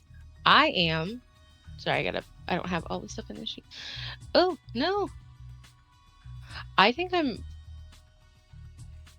practiced with all weapons. Practiced. Okay, so yeah, so there's no negative, but Okay. all light weapons automatically get 1 increase, which will basically gives +3 to your roll. It gives you your next level of cool. success higher. Okay. And you can spend 3 from your pool if you'd like to increase that by 1 further. Okay. So let's just hit the button. Ooh, a 19. Oh, and I do have or does everybody have a minor effect on a 19? Yeah. Okay. Oh. Yeah. It says it's dazzled by my expertise. So it's, I guess, stunned and dazed and dazzled. Yeah, it is Only a 2 words. full-on just like dead center of what the head would be. The screen just cracks and shatters from the blow, and it is kind of reeling for a moment and then lurches forward for your neck, trying to just strangle you. I need you to make a might defense roll now. Okay. You get +1 ease because it is dazed. Okay. Normally, I'm also. Oh. I'm trained in those. so normally it would be a difficulty 6, which would mean Okay. you need an 18 or higher. But because it's dazed, you're down to a difficulty 5. And because Okay. you're trained, it's down to a difficulty 4. And you can Let's apply go. 3 points to bring it down to a difficulty 3 if you'd like to, I can do that after the roll, though, right? before the roll. Or I have to do that before the roll. Yeah. Okay, so you said difficulty. Right now it's at difficulty 4. Yes, which is target number What's- 12 or higher. 12 or higher. Okay. Oh, I wish I knew if we were gonna leave the ship or not. I won't add anything. I'll just go with it. Roll d20. You want a 12 or higher? A 14! 14. Its robotic hands, for as soft as they look for a therapy bot, it is still metal underneath, and it lands around the collarbone, but not before you can get your own hands in there, stop it from clamping down. But it is starting to squeeze. That door is firmly locked, and what's left of that screen continues. It's your fault, again and again and again. Until you hear the voice. Excuse me, did you need me to repeat the question? And you're sitting there in the room. Everything's fine, the door is open.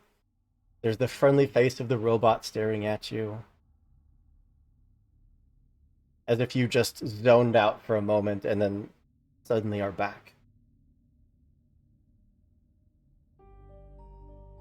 I think Cass is probably in this like zoned out state, probably is like gripping both edges of the chair and is like sitting up. And then once she kind of like snaps back, will try to like as slowly as she can just kind of like go back to a more comfortable kind of more like you didn't see that. You didn't see Did you need me to that repeat at the all. question? Yes, please. How do you typically overcome adversity?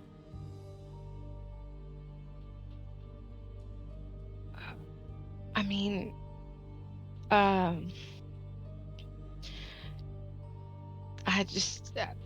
just try to do the best that I can with everything that I'm given.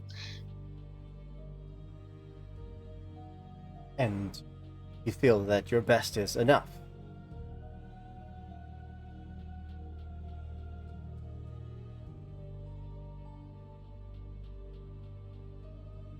I'm guessing we're supposed to be honest in these, right? Ideally, yes. Sometimes no.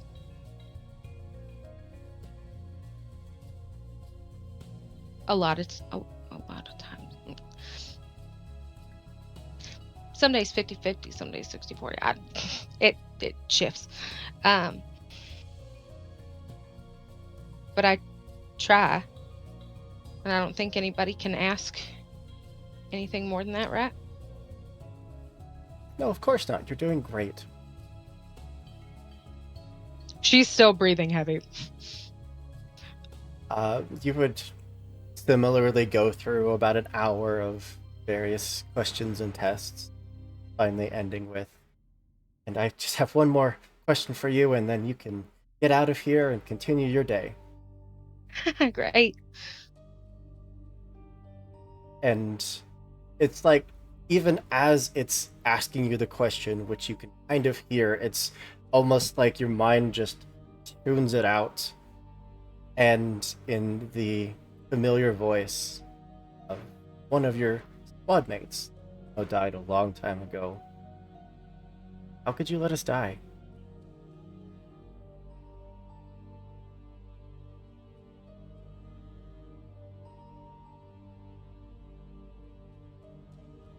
One more time, please. I'm sorry, are you feeling all right? It's kind of hot in this room. Probably should check the, AC. You just want to say it one more time? Right. Of course. You find that anything in your day-to-day worsens or triggers your anxiety?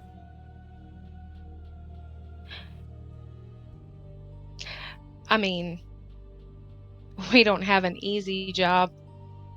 You probably know about all that we've gone through, right? Of course I do. I don't think anybody would be 100% solid after that. You are free to be as emotionally vulnerable as you need to in this space. I am here for you. It really does. It really does feel like that. I agree. I think she's kind of like tapping her leg like anxiously right now, or like tapping her hand on her leg.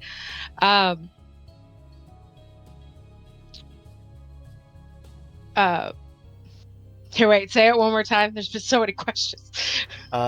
Is there anything in your day-to-day that triggers or worsens your anxiety? Oh, Um, sure, but I mean, I don't really have time to let it take me out. Few moments of note taking. Understood. All of your questions have been recorded. A report will be generated. Thank you so much for your time. I think she gets up and leaves before the robot can finish. Immediately up and out. Yeah. Which I unless the rest of you wandered off, you'd probably all see Cass just storming out. Cass? Ooh, I don't think she stops. I think she's going to her room. Cass So just y'all, dips y'all past look you all into her room. into their quarters. I'll go see to that. I'm not sure you're the best choice for that right now, Joseph. Well, I'm going to try anyway.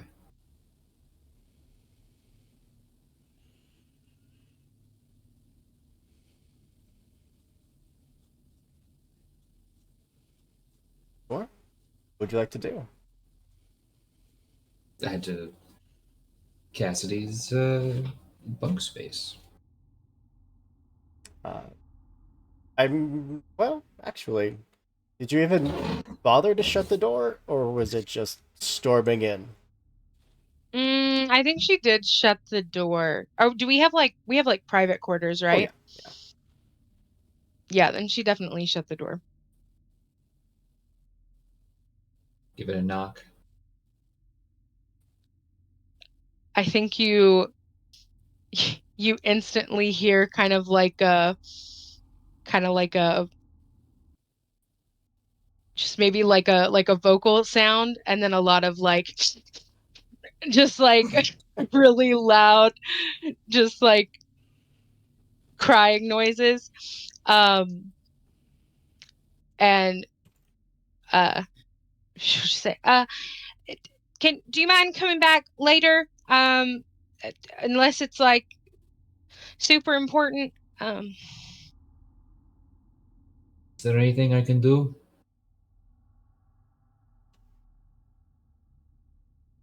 I come in.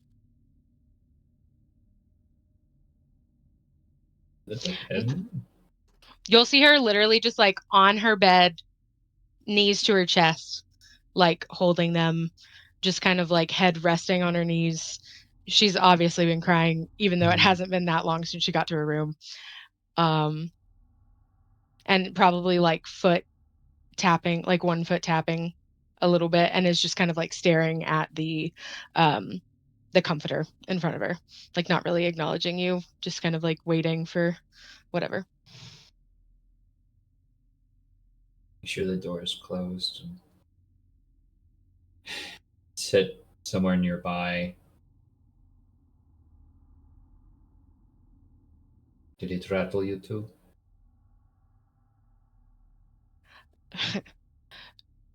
Rattle is an interesting word. Um,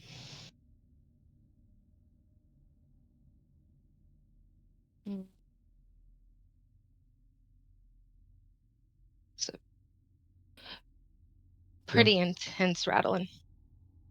We don't need to talk about it, but just tell me what I can do for you now.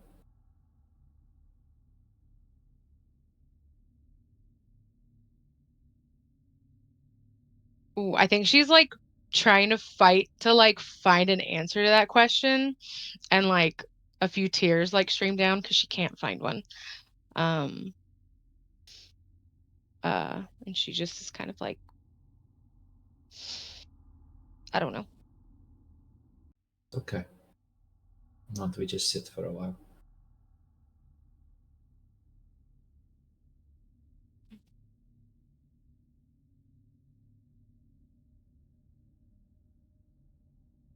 Well, while the two of you have your moment of being silent, Caldwell, I feel like eventually we should tackle the God. What is his name? The name of the cat that's in the box that you can't open the box. Schrodinger's Schrodinger. cat? Yes, Schrodinger's Schrodinger's cat? laboratory. Because until you go into it, it is perfectly fine and also completely destroyed. Yeah, Caldwell will nod to Nikki and Corbin. If any of you need me, you know where I will be. And we'll move off to go to their lab. Did anyone do anything that may have affected the laboratory over the last 2? Look, the Batty Bars had to go somewhere. Okay. No, they didn't. They needed a home somewhere. It was like 4 They had a when home I in put the them in. engine, I thought. Okay. No, we decided not. Because Blair and I were like, hamster wheel, they'll power the ship. And y'all were We like, that's did not gonna say work. that. So y'all tell me, if they had a hamster wheel in the engine, then the Batty Bars were in the engine. I mean, I probably only punted one into they the would lab feel then. very comfortable around a nuclear reactor. Okay. So then there was one in the lab. Anything more than that, that wasn't Nikki's fault. Then yeah, I think as you activate the console that is purely coded to your DNA, what's left of it, the doors open and amidst all of the layers of dust would see one Batibara. I think Caldwell will look down at the Batibara. Great. We'll run a hard light dust over the lab. Theoretically harmless to an animal. You know, as much as being exposed to UV radiation for a brief period can be harmless to an animal. A day on the beach for a creature almost entirely consisting of various waves of electronic energy. I'm sure I have a generator somewhere for you to power. Otherwise, Nikki preserved one of your friends. Don't know why. And Caldwell will begin throwing things up. They have a chalkboard that they write their to-do list on, and he's throwing up old calculations, and he plugs himself back into humanity's font of information that he downloaded. You would notice that behind one of the standing cabinets, because as you walk past them or go to open or close them, you can kind of hear that reverberation whenever you close one in the neighboring lockers, and one of them sounds almost entirely hollow because there's a hole behind it that leads presumably down into the reactor bay.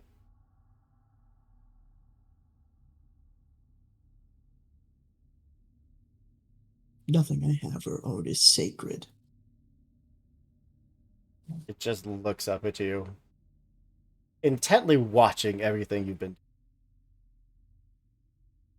I don't suppose you understand anything about human biology and how to solve several medical crises, or perhaps how to rewind time. Not even know basic math. Could you make an intellect task roll? Has to do with Intellect perception, if that matters. If you have any skills that would apply here. I do have a perception skill. So it would be difficulty 4 down to difficulty 3 because you have an associated skill. You can spend effort, to bring it down to target number difficulty 3, target number 9. I will spend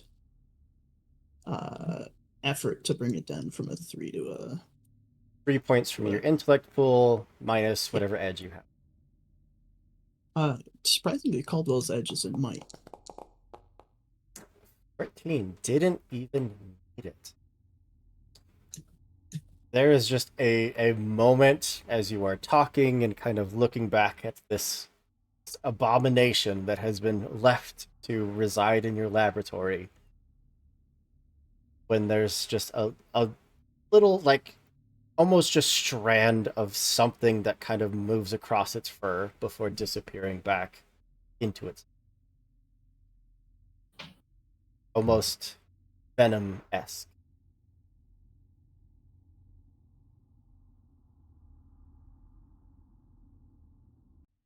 If you were infected with some sort of earthly virus and I find out that you've infected any number of cryopods, we're going to have a serious problem. Doesn't say anything. Okay. And Caldwell will go back to pulling up the medical records from the 200 years that Nikki and Joseph spent in cryosleep. Uh, Nikki's vitals are almost like you only have half of a reading. Like, the other half of a human being that should be there in the charts is just gone.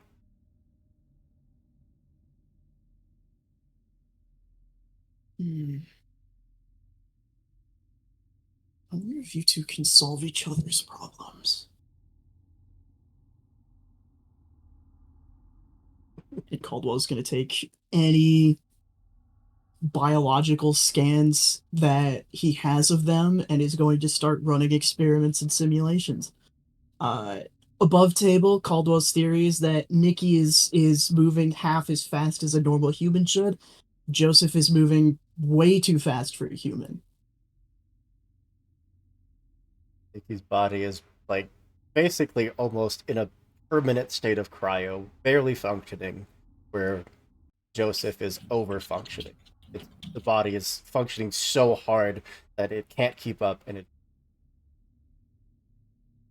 So Caldwell is going to start running simulations and experiments on figuring out a way to sort of splice their Split the difference. respective.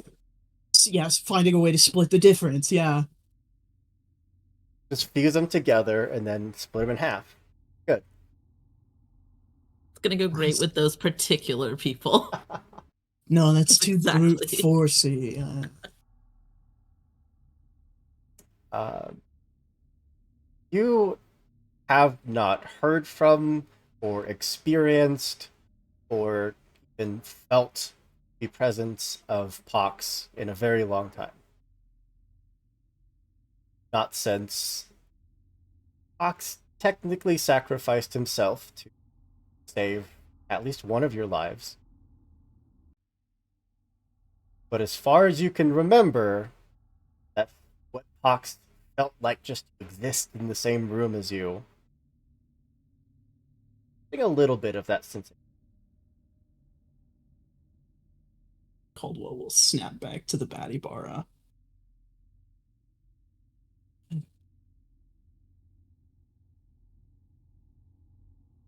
Fine. And he's going to fasten a sort of cradle for the Batibara to sort of sit over Caldwell's chest while he works Like a in little baby carrier. some vain attempt to emulate what it was like to be a split conscious. I'm so upset right now. I'm so upset. You're so friendly to this Batty Bara, but to tuna fish, Tuna fish knocks dangerous volatile chemicals onto the floor.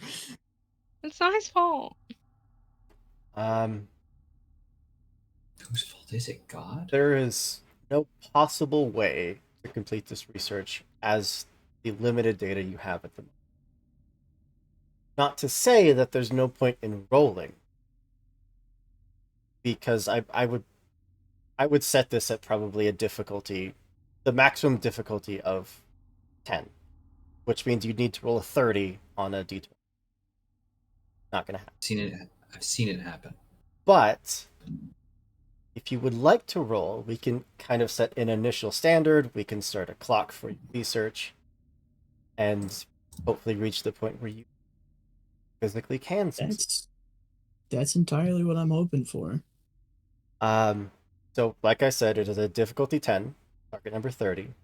You do get 1 in assets because of your laboratory. So it's lowered down to a difficulty 9.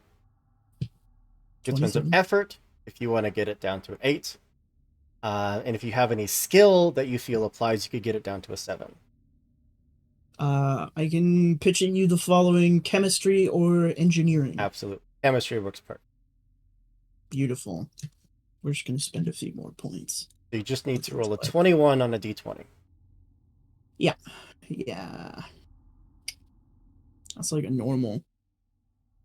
What do I get for the hero point that Ronan tossed at us? A reroll. Just a reroll in case I don't roll a 21 on this? Yeah. Wow, okay. That's a 5. So you beat a difficulty of 1. Not great. Not phenomenal. No. You can spend that hero point if you'd like to reroll it. Well, here's the thing: is I don't know if you're gonna throw any more psychological horrors at us for the remainder of the episode. So I can't rightfully. Nothing has happened. Everyone's totally fine. It's okay. I'll take all of it. It's fine. You use it. I'll take my difficulty 1. Okay. I'll come to the conclusion that I need the 2 people who are most responsible for having these traits. Unfortunately, you're not really making any progress. It's mostly just note-taking and kind of setting a standard. We did get another hero point. Right, fine. I'll spend 1 if we have a spare. Why not? Okay, 8. It's 1 better. You're getting a It's 1. difficulty of 2. 1 better. I've spent the resources allotted to me well. I am going to propose. Okay. I like it. You should see a little box that popped up that said the GM is proposing an intrusion. Little checkbox that says accept. I don't get to know what it is before? Oh. Wow, this is incredibly cruel. This is a cruel system. Here you go, Corbin. Since I'm gonna experiment on your boyfriend, you can have the extra XP. I don't even get the XP. No. What the fuck? You guys get the XP when you earn it by being good guinea pigs. The guinea Wow. pig. Are you also experimenting on Joseph too? I have to experiment on them both. No, you don't understand, Cass. I need them both for this. Whatever Then data have added, whatever initial studies you've been doing, no matter how great the firewall you have on your own personal terminal is, your own little enclosed network, everything that you've written about this experiment so far has been seen by another entity. Is that something that I personally am aware of? Okay. But you as a player are. Right.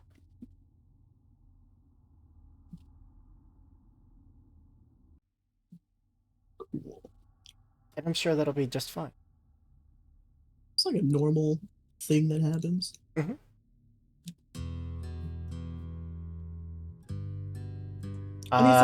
20 sides to every story. Thank you so much for the raid. You popped in just as I was being very mean to a very lovely player. But, we're just gonna move past that. Thank you for sharing your community with us. We very much appreciate it. We are playing the Cypher system. This is actually our Season 2 of our Nova game. Season 1 is up on our YouTube if you're ever interested in watching that traumatic nightmare. So let me give you a quick shout out.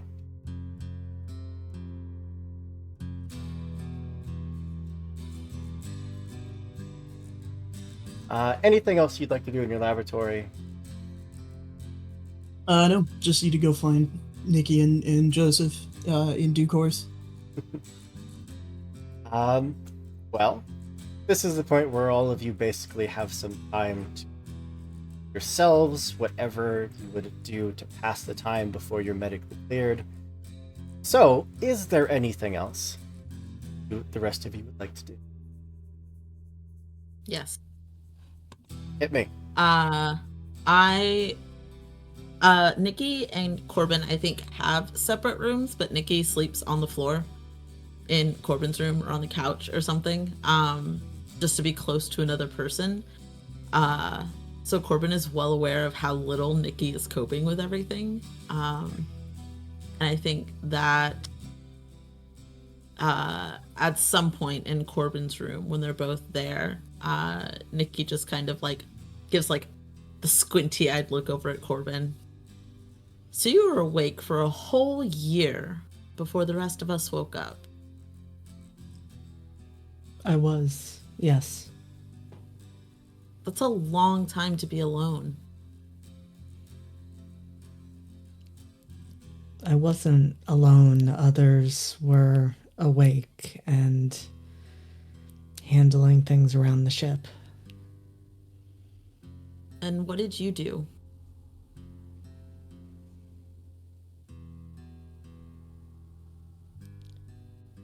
I didn't spend much time with them.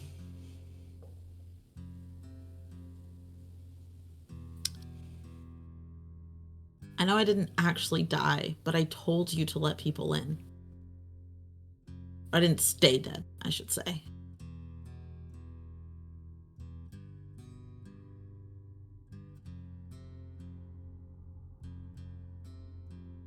We're not out of it. We're gonna go on this mission because, let's be honest, even if one of us fails the psych eval, we're all gonna go. And once again, we're in one of those spots where we might not all make it back. And I really need to know that you're not just gonna sit and wait if that happens.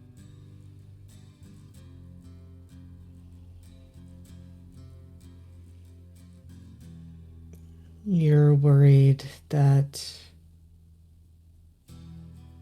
What are you worried about, Nikki? What do you think I would do if one of you died? Nikki looks down, and I hadn't talked about this before in this episode, but Nikki, there's new scarring on Nikki, where when the suit was trying to hold on to them while Corbin was pulling them out, where the suit was still attached, it kind of pulled, and so they're scarring across their face and their like shoulders and neck and chest, and the only part that isn't is their hand that Corbin was holding on to, the only part that was able to break free before they had to be ripped from the suit. And Nikki looks down at their hand and says, I don't know, you went to pretty drastic lengths in that fight. And I know that I probably don't have a lot of space to talk as the resident reckless idiot one on this team, but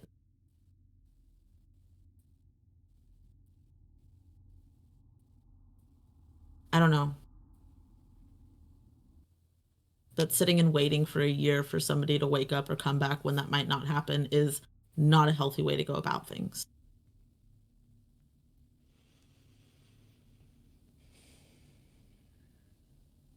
Well, that is the difference between being in cryo versus being dead. In one case, it's a waiting game. In another, it's an opportunity to find a solution.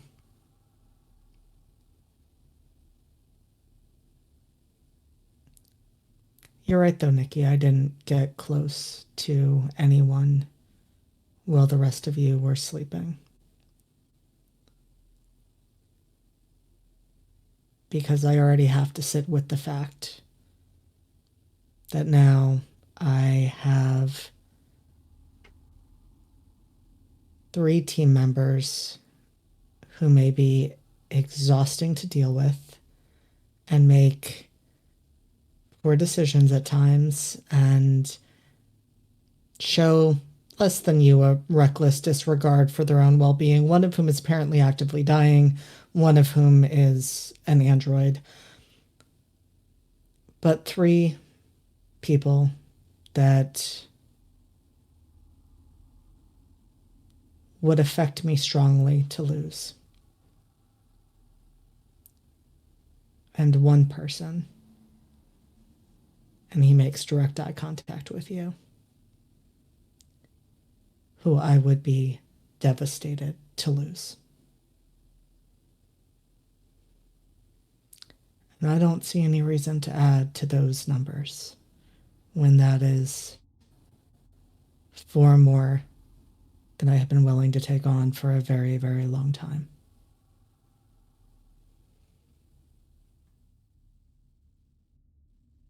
The fight kind of drops out of Nikki's shoulders. Because like that's sound logic as far as Nikki is concerned. And I just say, well, good news is I am not quite so hell-bent on dying as the team seems to have thought that I was the last however long. So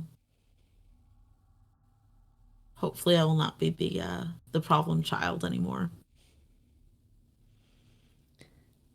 You were never the problem child, but I am relieved to hear that, and I missed you. Instead of saying anything, Nikki kind of scoots over on the couch, gestures, and just leans against Corbin, which is more contact than typically Nikki can afford to anybody. But just kind of leans and just sits quietly.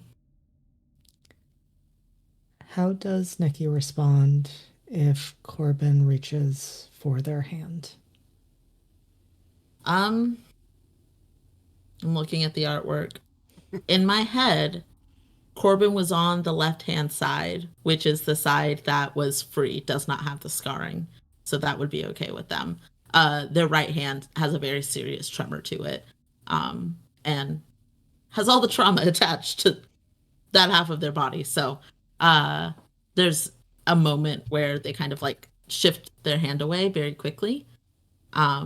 And they don't move it back, but they will settle it back down.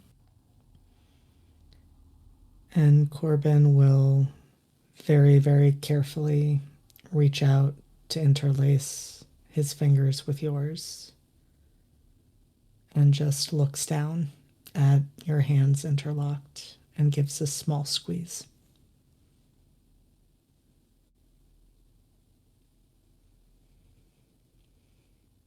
That's all I got. A traumatized little baby. But I said it on stream. Everybody in chat can contest to it. Nikki is not trying to actively die. On record. Anymore. I still think it's on alive. record. I It still is think it's on alive. record. It's on record. Okay. Legally Blair? binding. Exactly. You My can lawyer say says- one thing but have secrets. My lawyer says I have to commit to this because I said it on stream. So Not they're trying standing to right here actually whispering die. at me. Well, Joseph, yes, anything the two of you would like to do? Bit of downtime.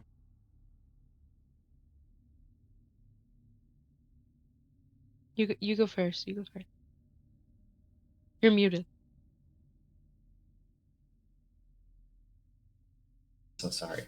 Let me repeat it. I need a new liver.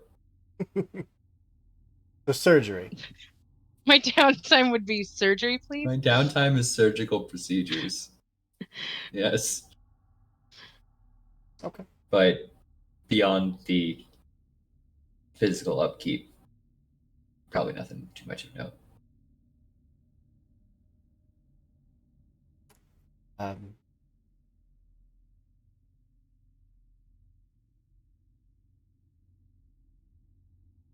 Could see a I little lied. message that pops up. Oh. GM is proposing intrusion. Oh no! Yeah. Sure. Fuck. Don't worry, Blair. I'm giving you the extra XP. What? Hey, What thanks. the fuck? Don't you what? We're That's fucked experiments up. together, Joseph. I haven't Not been yet. experimented on yet. Who says I'm even opting in? Caldwell still has to ask. Cass, are you at all like nearby? Are you around while the surgery is happening? Well, let me ask a question to your question. Was I told about this surgery? Let me ask a question to your question about my question. Turk, was Cass What's told up? about the surgery? Yeah, of course. Don't act like you've been honest this whole time. What the fuck? One thing. Oh my gosh. Okay. Is Dr. Liara the one that's doing the surgery? I'm guessing Yes. so. Yeah. Fuck. Okay. Um, yeah. I think she's around. Would it be like kind of like a situation like the surgery happens, but then there's like a period of like down to like where Joseph's like recovering before waking up? Ideally, yeah. Because basically in my off time I was gonna go talk to Dr. Liara, so that would be like a perfect time to go do that. Where would you be during the surgery? Um, is the surgery like is it like closed off? Like is it like super like back in an area? Not Or is it like really. It's kind of like the surgery bays that you might see in like a teaching hospital where there's like a balcony with glass. everybody can just check it out, Yeah. buy tickets, and that's the entertainment? Um, Technically, yeah. okay. I don't know how this shit works. Um, maybe not like on the balcony, because I think that's like hard. Um, that's like pretty difficult to watch and like accept. So I think like outside the door of the balcony. Then And then whenever she sees Dr. Liara like leave, we'll go down and try to meet her. would not be the good doctor leaving that would draw your attention. It would be sound of flatlining. Hoop, did I hurt you this week or something? Like, Your GM jeez. intrusion is death. Roll a new character. I think if there is a sound of flatlining, then maybe she would run into the balcony. And is kind of just like a statue, just kind of like watching. Yeah. Basically, you were looking down at what was the doctor as well as a few med techs, operating like these mechanical arms, doing very precise surgery. Uh, and now when you are looking down, basically it's like an EMP went off and everything is just down. Monitors are off, the arms are limply hanging there. And Dr. Patel is frantically trying to get things back on. Wait, did you say like it looks like a bomb went off? Like it like literally Like just like everything poof? just shut down. Like the room to the Oh, power okay. just was cut. Or the power to the room was cut. Okay. So I've had a few, like Cass has had a few of these like where something turns out to not be real moments. Is there anything that I can do to kind of like DBD the doctor is the killer and like kind of like snap out of it type thing? Like, and see if this is fake. You're welcome to try if there's anything you think might help. I don't think I have the breakout of Did I give you an intellect task roll? Oh, okay. Sure. Yeah. Yeah. Yeah, I think she's just gonna kind of like close her eyes really tight and just like over and over just say like please don't be real, please don't be real, please don't be real. except add an accent to that. But yeah. Yeah. You don't really have any assets or anything to add to this. I don't think you're trained in anything that would help you see through, like, hallucinations. You can apply some effort if you would like. Okay. Effort. You'd spend 3 points from your pool, and it Oh, would give you gotcha. 1 degree of success higher. Okay. I will do that. So. I'm not going to tell you what the difficulty. Ooh, okay. Okay. So I just It's rolled. not even sure. Is this a if this- defense? Is this a defense task? It is not. It is you physically trying to focus your mind to determine whether or not something is even. Okay. Cool. Then let's fucking do it. It is a 10. And you have an XP. You feel like that is not high enough. Does that just let me re-roll it? Rerolls. I think we still have. Don't we still have a hero point? We do still have a floating hero point. Just for notes. Saved for this exact reason. Can I use the hero point? Right guys? now, you are Am I- technically bidding a difficulty of 4. Okay. What is that? What level is that? What do I need to be? I did not tell you what the set difficulty Oh, was. You said that on purpose. I see. Okay. Yeah, I'm gonna use the point and re-roll it. Okay. It got much, much worse. It was almost a 20 too. It was almost a fucking 20.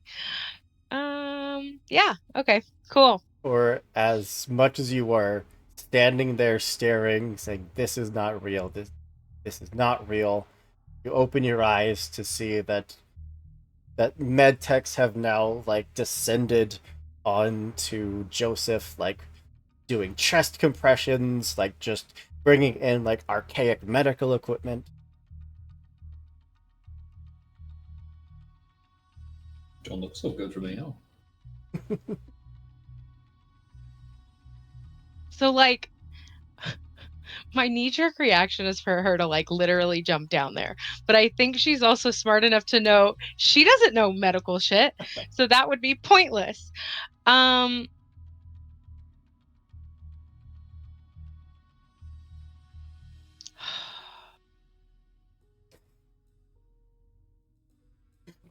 Everyone is so What? What are y'all freaking out about? And Everyone- the fish I caught was about this big. What Go would you for like to repairing. do? Tell me what to do. We I can't give tell you what the to answer. do. Yeah, okay. It's you have to go like this. I don't no, people make gifts of that. People, oh my god.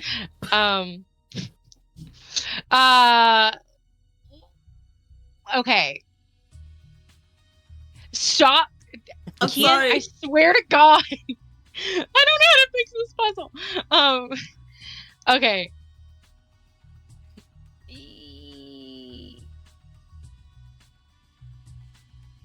If she jumps down there, what happens? Would you like to? Yeah. I'm not gonna get to go on the mission, you guys. They're gonna say that I'm not okay to go on the mission. You are jumping through glass. Oh, wait a minute. Okay, there's that chain. I thought it was like open. Okay. Hold on. If she runs outside, like out, because I'm imagining she has to like go down and be like in like, if she runs out to like the normal space, how is it down there? I mean, you are physically leaving the room, like hitting the stairs, running down, and trying to get to the main floor. Yeah, she's not gonna bust through glass. That's a little too much, even for like a moment like this. I mean, yeah, you would get down to like the operating doors, which are currently for sterilization efforts, locked. Joseph, would you roll a d20 for me? No. Just need a 10 or higher.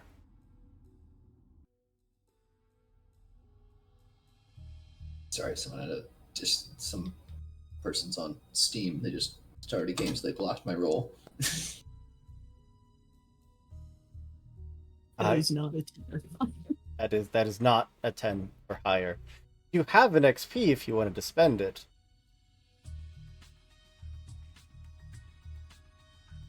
I fucking dare you, Coop. Sure. Then in your combat tab, you go down to your damage track where it says hail and drop that down to weird. Mm-hmm. Didn't we just say we were trying not to die this season? Isn't that You're what trying. Well, you are staring at the operating table where they are frantically trying to keep Joseph alive. What'd you like to do? Was the rest of was behind me everything okay, or did I not see anybody or anything? Everything seems to be okay in the sense that this feels very real. Okay.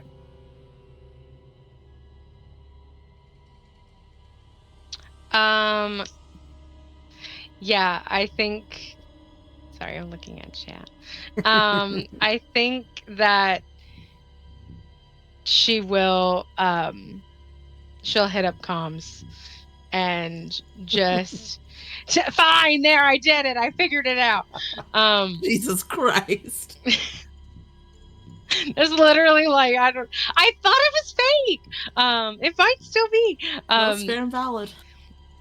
Yeah, I think Could she's be. just gonna shout. She's just gonna shout in comms this is not helpful. But the first thing I thought was get here now. But y'all probably don't know where here is.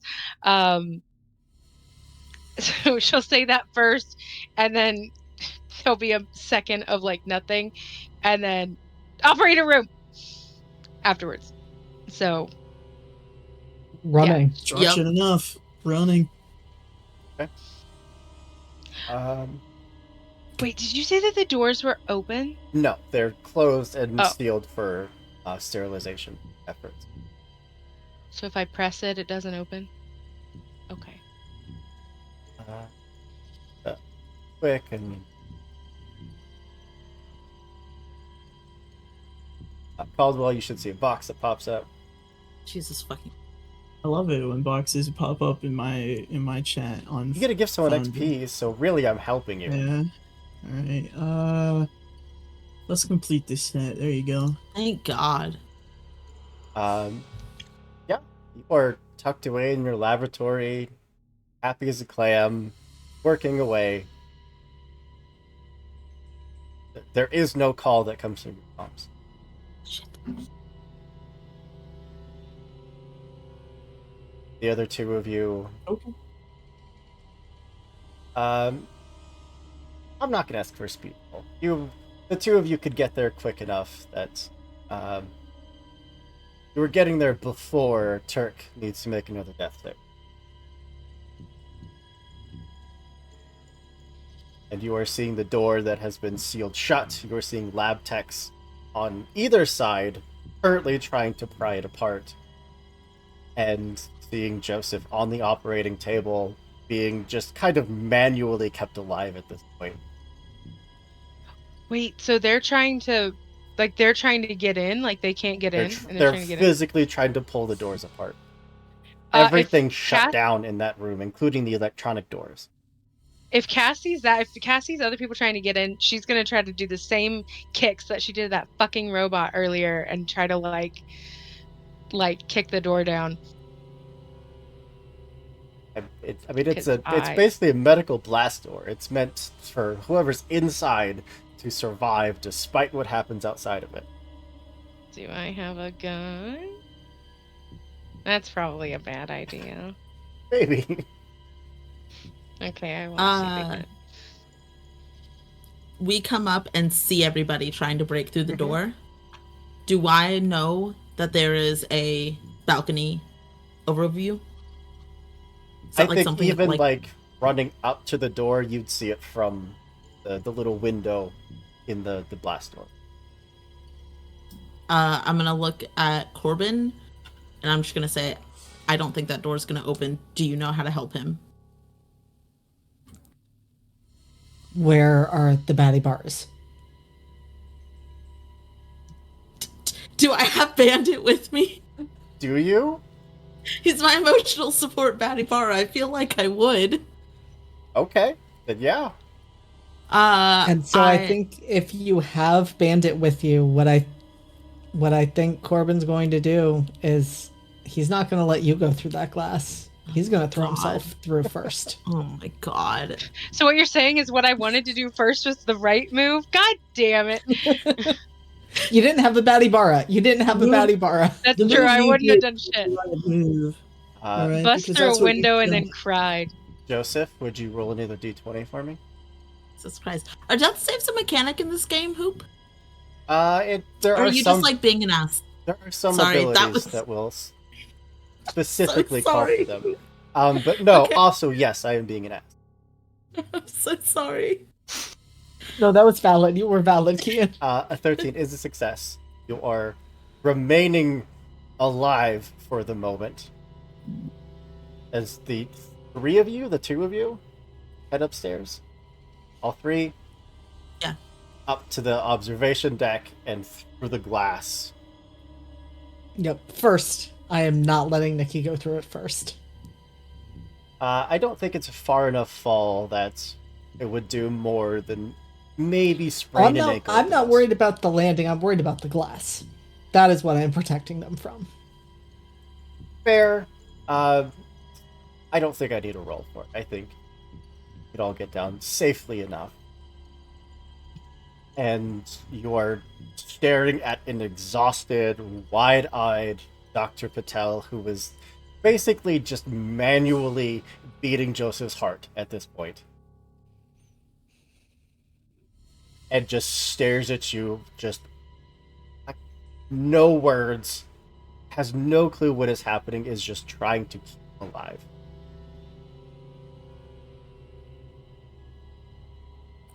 Is Bandit unharmed? Yeah. Jesus fucking Christ. I just got him. You did. I'm gonna I'm gonna point to Bandit and I'm gonna tell the doctor this can be a defibrillator or it might be enough to get this something back online. What do you want it to do? After just like a split second of having, one, no clue what you're talking about, but two, just accepting what you're saying at face value. If that works like a defibrillator, yes, do it. We will give Bandit over. Who has now had like a little bandit mask been painted on him. I had planned that from the beginning. So sad. Joseph, Yeah. would you roll a third and final d20? Fauna of Flora, you came in at just the right moment. That is a natural 19. Oh my god. See, it's fine. With Bandit's help, that would push it over a natural 20. Super easy. Barely an inconvenience. Shut up. There is a moment of everyone holding your breath and then physically seeing what's the archaic, like, life support system that's been hooked up. See the vitals.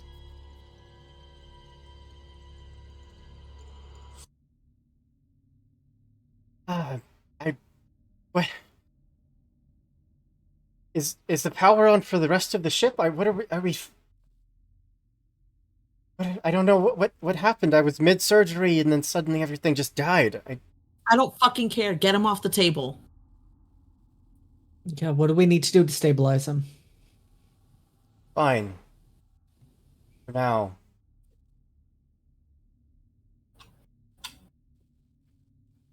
The med techs will go and start undoing straps and IVs and start administering a small cocktail of drugs to induce consciousness. You are very quickly sewn up. There's little more than just a barely visible scar left. As Joseph, you regain a very, very painful consciousness.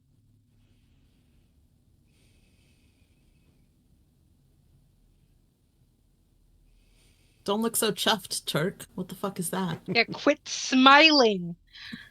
This is not a smiling time. He can't be happy he's alive. No. No. No. He's the one who put Strigori on the Oh. table, god damn it. And needs a new liver. I think Nikki, you might have to help Cass out of that room. Because I think she's trying to like suppress a panic attack. Because she thought that was fake for a little bit. And it wasn't. Which just adds a whole extra level of you know. If the doors are open, do the doors open? I assume No, we there's can. no power in here.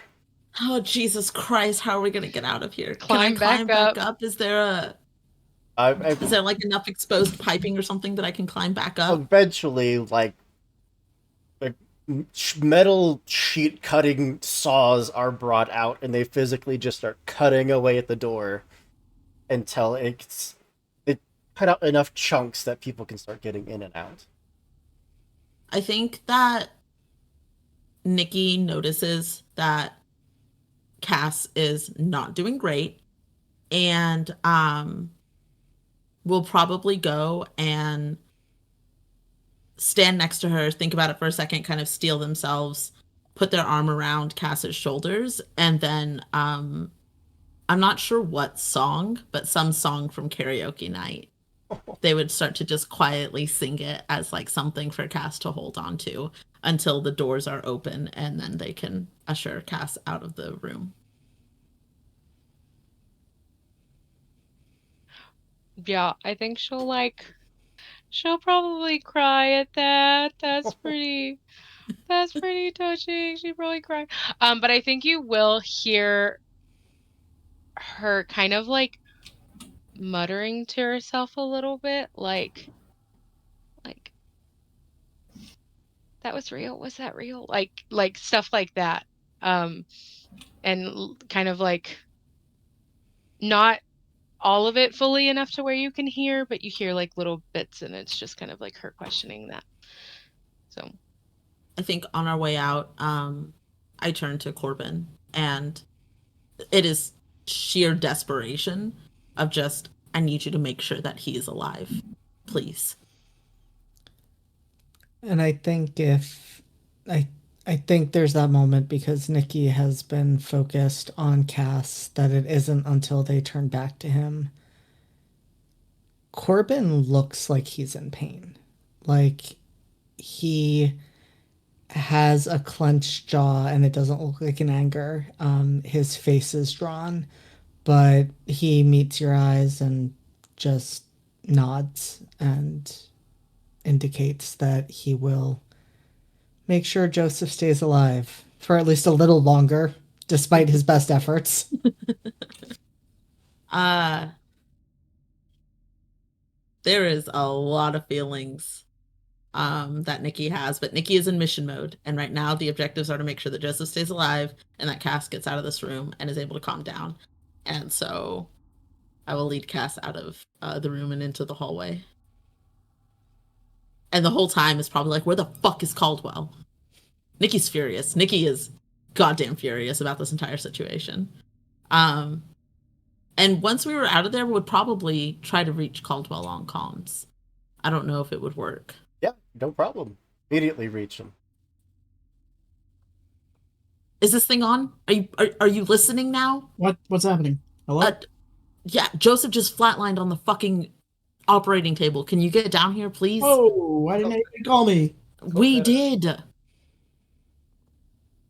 Oh yeah, I'll be right there. And Caldwell will make his way to the hospital wing. Um, Joseph and Corbin, like for at least a few moments, the two of you would be more or less alone, with a few med techs still kind of just watching to make sure that you don't collapse and flatline again.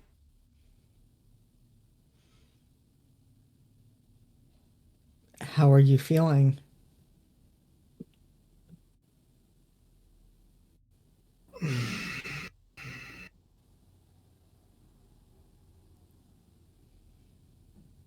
As well as I thought I was going to.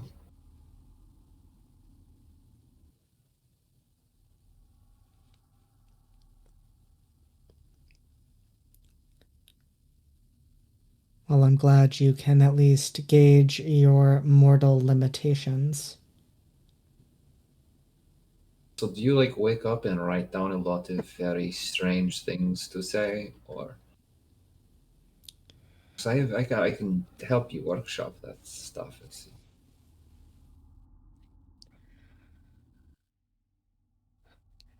Perhaps I'll take you up on that if you live long enough. To work towards.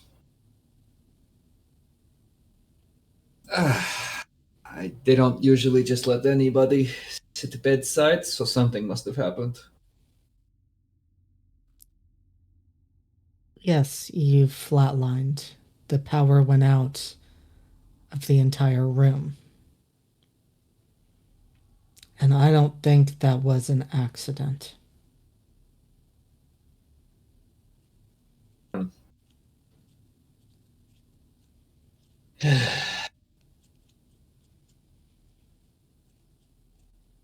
Do we know who did it? We don't know that anyone did it, but I suppose if Caldwell ever gets here, maybe they'll be able to tell us something. A lot of hostility baked into that, but I mean, I'm just happy to be wearing at least some clothing for when I assume everyone else will come back in. Cass saw the whole thing, Joseph.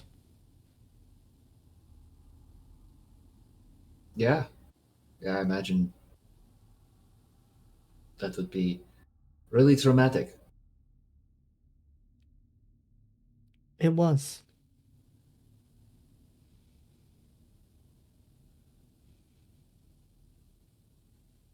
You hear that, organs? You got to keep yourselves all working now. Yes, if we did get your liver and your kidney replaced, To start. I have no data or was not able to test in any way if they're being accepted by your body. They could shut down at any moment.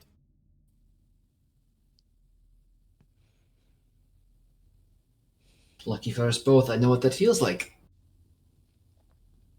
I can't medically clear you to leave this ship. I don't know if you could ever leave this ship.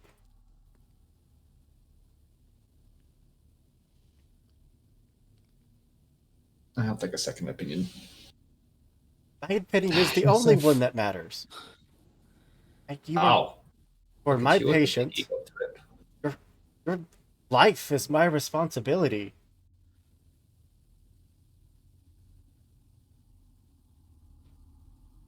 Joseph, what are we supposed to do if your body shuts down while we're out there? Talking to engineering, seeing if there's some ways that parts of the old sparks can be recovered.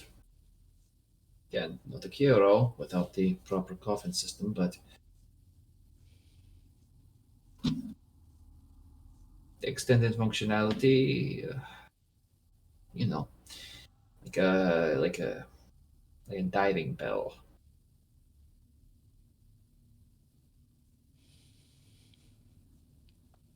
That would be something, at least.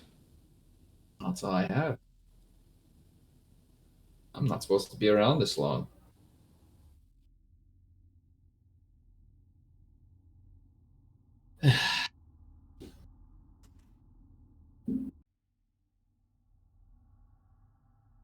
We're going to figure it out, Joseph.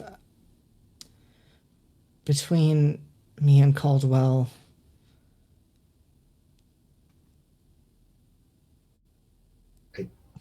we're not gonna let you die. Appreciate the effort, but don't have that be the only directive here. Otherwise, ugh, a lot of ways someone could live forever. I'm really a fan of a lot of them. But your concern is appreciated. Truly. Um, Yes, as well, I just got you back, so not exactly eager to lose you again. I mean, who else has your wit and way with words? We'd be lost. True. I assume Caldwell could download something. as the two of you are talking, Dr. Patel kind of glanced over at her own personal comms sitting there on the table. Went over, picked it up, looked back at you. What did you tell the captain? We didn't tell the captain anything. I just got a message that said that whatever happened today is not to go on my official report. That you are medically cleared no matter what. Oh, that's convenient. Isn't it? What did you tell the captain?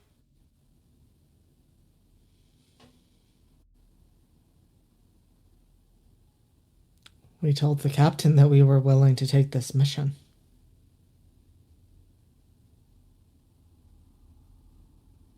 So he's going to send you out to die. Going to die anyway.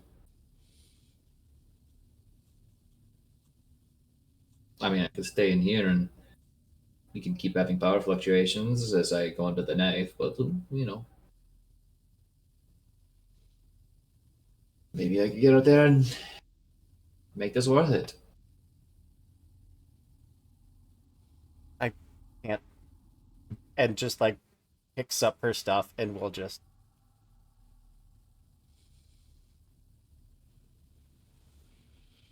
How long does it take for Caldwell to arrive? If you'd like, you could step in. I'm here.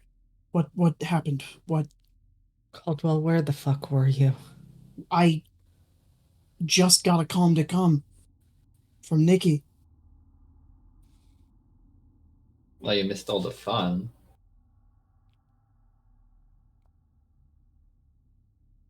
I heard power failed, apparently. I missed all that. I was, being kept alive manually. So, Also known as dying, yes. it's not better. Right.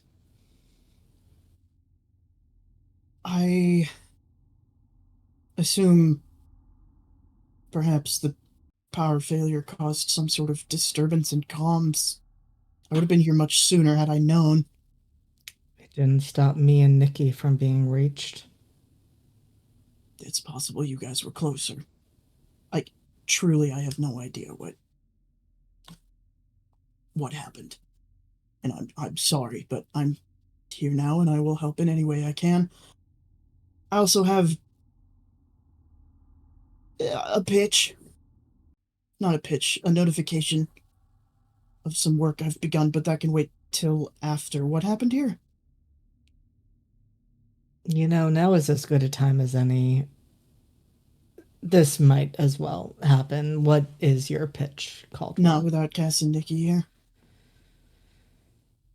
Then definitely not right now.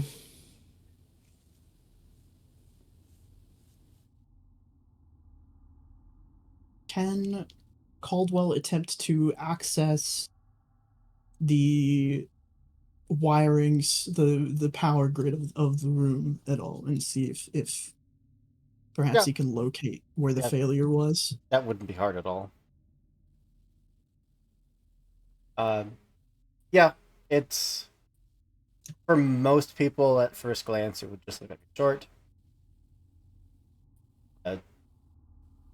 but it does have signs of sabotage.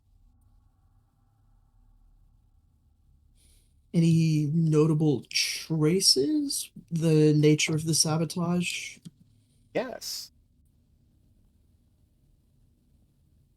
being that you are not human, that you are as much computer as you are human.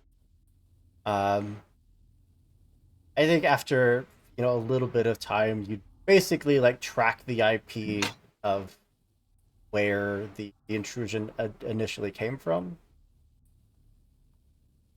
You.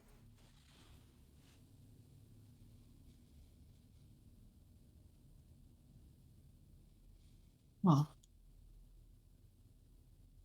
That is interesting.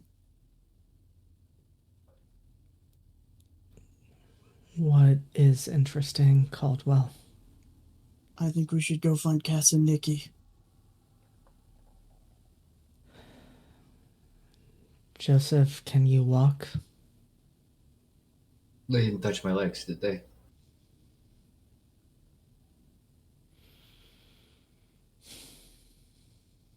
A genuine question, but I should be fine. And I'll Do you get want out. painkillers, man? I've got morphine, I'm already on Why whatever. do you have morphine? just in case. You can't possibly expect me to trust every system on this ship. I didn't build it, neither did Joseph. Just put some clothes on and then we'll get into a wheelchair. Some kind of sci-fi version of wheelchair like movement accessibility option, because he's probably still very not move a lot of his body right now because he just got out of surgery. I mean, I would go as far as to say that from the moment you came out of cryo, you have not been up to 100%. But yeah, Actively rotting body. Cass and where'd the two of you go? I would not have driven or steered Cass far, like, because shit's going down and we both need to be near the team right now. And so I think that probably just kind of like gestured and found a spot on the wall in the hallway to kind of slide down and would just sit next to Cass. And hearing Cass kind of asking, like, is this real? I think Nikki would just say, just, he's okay. They're gonna take care of it. He's fine. Everything's okay. And if Cass is aware enough, I don't know that she is right now with everything going on, but she would know that Nikki does not believe anything that they're saying right now, but is trying to comfort Cass.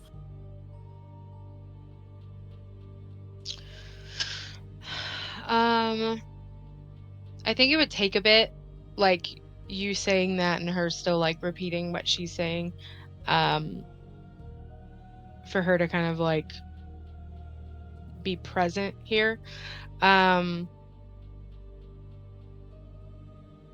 I think, yeah, it'll kind of be like a bit of like tears, heavy breathing, and is going to kind of return to that like knees to chest kind of position, and like through like trying to like stop crying but still like kind of doing it, it's just going to be like, I thought it was fake at first.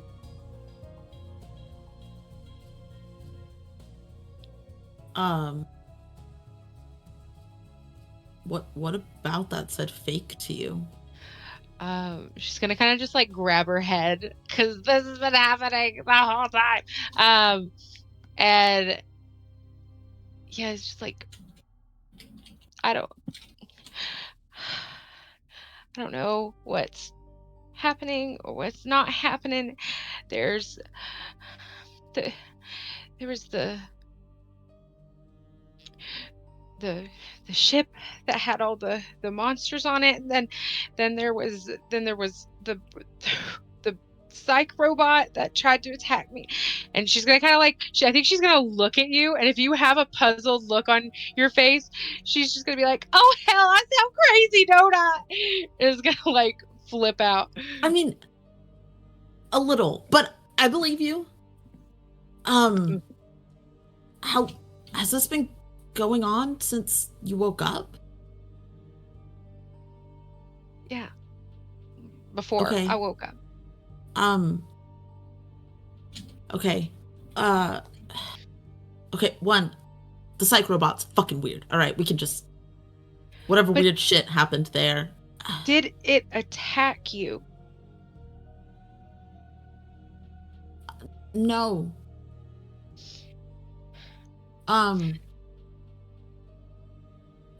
We can handle that. How?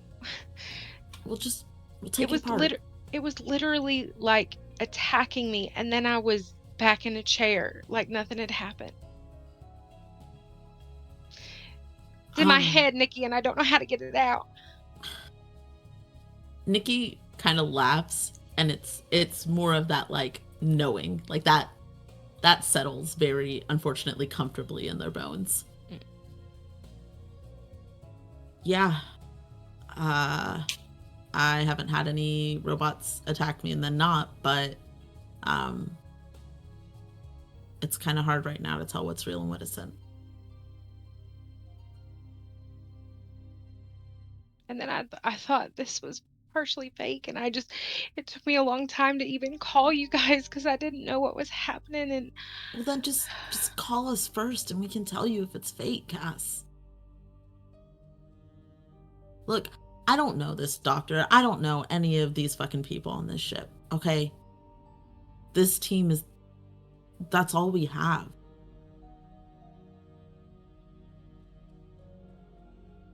You have to call us. You have to... This is weird. I know usually I'm coming to you for comfort, but you have to trust us to help you right now.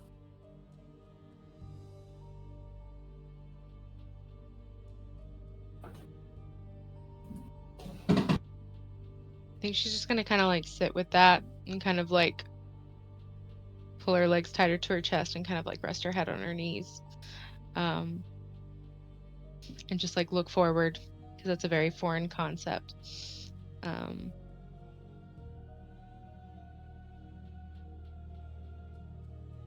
And probably doesn't know what to say to that. Like, it's not really like, okay, Yeah. like, Oh yeah. Nikki doesn't expect it to be by any Yeah. means. Nikki learned a lot of their stubbornness from Cass, so that's part of why they can sit and push this. And kind of sits back and just says, okay, what if we came up with a code word or something that just you and I know, and you can ask, what's the code word? And that way you know that it's me and not some weird fucked up shit. She'll kind of like look at you and like laugh a little bit because it's kind of funny, but also like a good idea. Okay, Nikki, what's our code word? I mean, I just sacrificed my last friendly Betty Barra named Bandit to save your boyfriend. Oh God! So it's okay. It's okay. There's more running around here somewhere. I'll find another one. How's Bandit? Do we feel like that's going to come up in conversation too much with us? I mean, how much are you going to talk about your dead Betty Barra? I can lay him to rest. It's fine. I'll let it go. You can just ask me what the code word is. Okay. And if I'm not around, call me. Tell one of the others to drag me down here.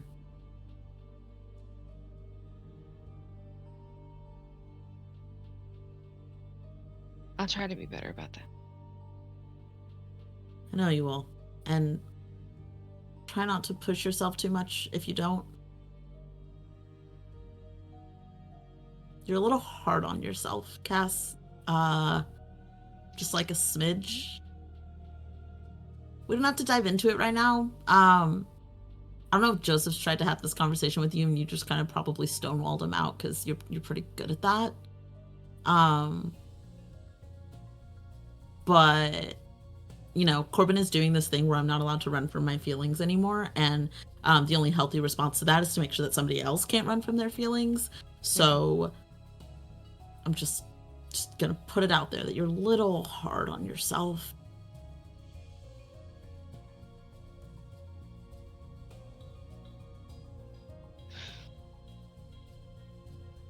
Thank you. I know that's probably not easy to say. No, well, being mean to everybody else is pretty easy, except for you. I don't think this is being mean. Feels a little easier if it is. Just, I mean, not to say that it doesn't hurt to hear, but it's not being mean. well, I will try to be mean, nice more, and if you call us, we're gonna be there, Cass. On cue, a trio of figures come up the hall. Three of you would see Cassidy and Nikki. They're just against the wall. Yeah, Joseph is in a wheelchair. Yeah. So- Surprisingly upright for somebody who just flatlined on a table and had major surgery done. I'm also surprised, but you know, does a little spin in the chair. How this works. I look at Caldwell. Oh, Just real quick, I have a question. On the walk over, does Joseph's scar heal at all? Not anything past what was basically left over when the wound was sealed up, but not that there's much of a scar there at all. It's basically just kind of like a red line on the skin. Okay. I think Caldwell's just observing the way that Joseph's body interfaces with a wound after it's been closed. If it's moving any faster, if it's healing any quicker than it would for anyone else. Seems pretty but- normal. Yeah, David. Nod to Nikki and Cass. I'm sorry for being absent. I did not receive the comm from Cass. I am sorry for shouting. Do you have a Batibara in your lab? Caldwell's still wearing the Batibara from his lab. You brought me a gift. I did Nikki not will bring get this it. for you, and you can't have it. Are you finally seeing why they're so wonderful to have around? There's something weird about this I'm one. I want to so find out proud what of it you, is. Caldwell. I don't want to know. Okay, I What have brought you pressing around? things to discuss with you. And you're not gonna like it. Great. The operating room was sabotaged. And it's clear that my comms were sabotaged. By deduction. And I'm only saying that that's clear because the saboteur is me. I'm sorry, what? Whatever signal sent to shut that room down came from me. Or is me, or something like that. You're getting a very intense glare from Cass right now. I am not admitting to anything because I have no idea why it's from me. But in the interest of honesty and keeping you alive,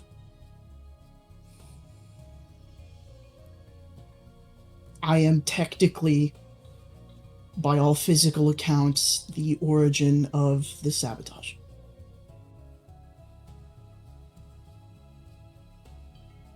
Before we jump to conclusions, were you doing anything when it happened? Could it have started in your lab and not have come from something you did? It's possible to mask an IP address. However, my code and the code that I put on my lab is airtight. The only person who could break into it is me. I was just doing research about your condition and Joseph's condition.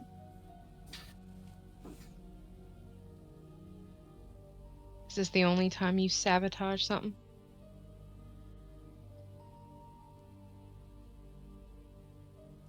Ow. As far as I know. Can you check? I'll run a quick scan on my security. Yeah, security is untouched. Cass is also going to ask you the exact date and time that she was in that stupid ass room to check that. I have no extraneous accesses or requests sent out in my systems.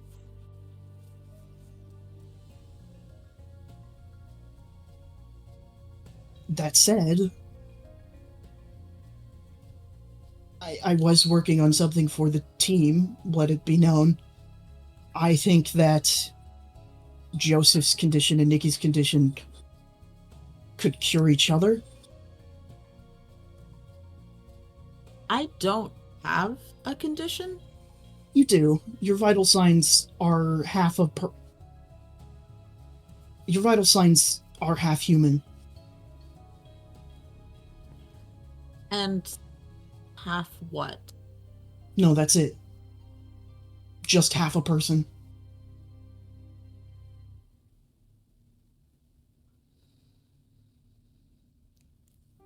It's like for every beat that your heart should have, the other one is missing.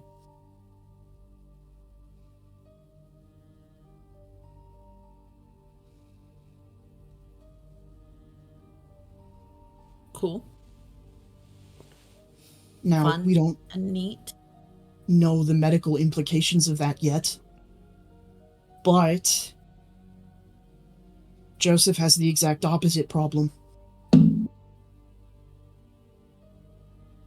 He needed almost 24/7 care in the cryopods because his body is degrading so rapidly that he may as well be living 2 or 3 or 4 lifetimes at once. Oh, you flirt. What? Keep going. So, what, we go halvesies? And, split the bill? Hopefully it ends up... I'm not combining with Joseph. I'm just gonna say You're that not- now. I don't no. know what you were researching.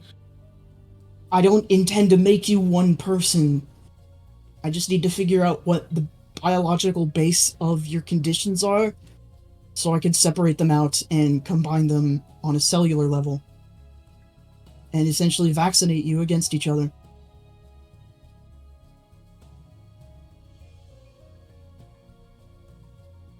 That's what I was doing when the comm was sent. That I missed. I did not get the comm.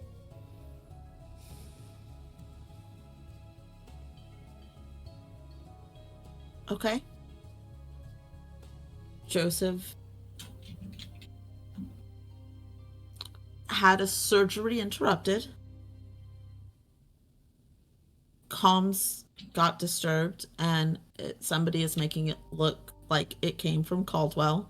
And as Nikki says that sentence, pointedly looks at everybody else. One more thing that we should probably put on the table. Captain apparently knows something happened in the middle of this, and has made it clear that Joseph is to be cleared to go on this mission. Despite Absolutely not. all medical evidence to the contrary, and overriding the doctor's recommendations.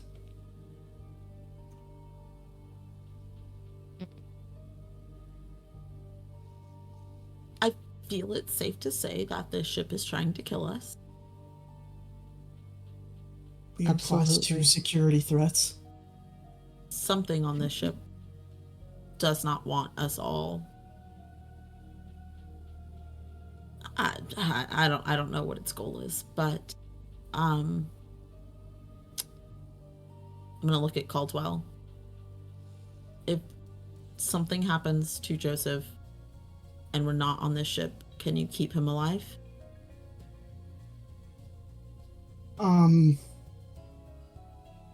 Maybe. It depends entirely on whether or not, whether or not I can get resources to grow new organs for him, I guess, if I can't cure him. I'm gonna look at Joseph. How do you feel about those odds? I'd obviously love to see them improved, but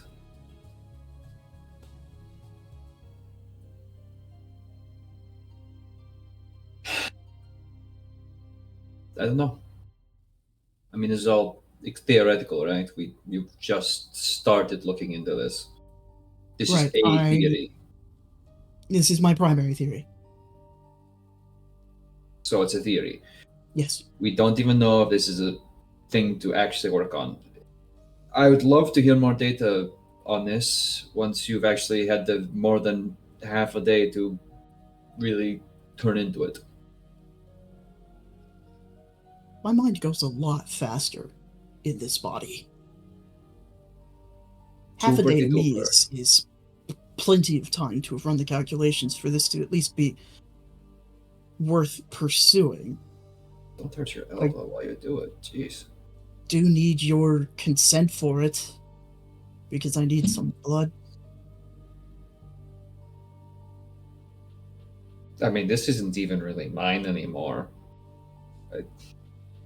Right, but if your body's accepting it, then it will take on whatever is killing you. I mean, sure.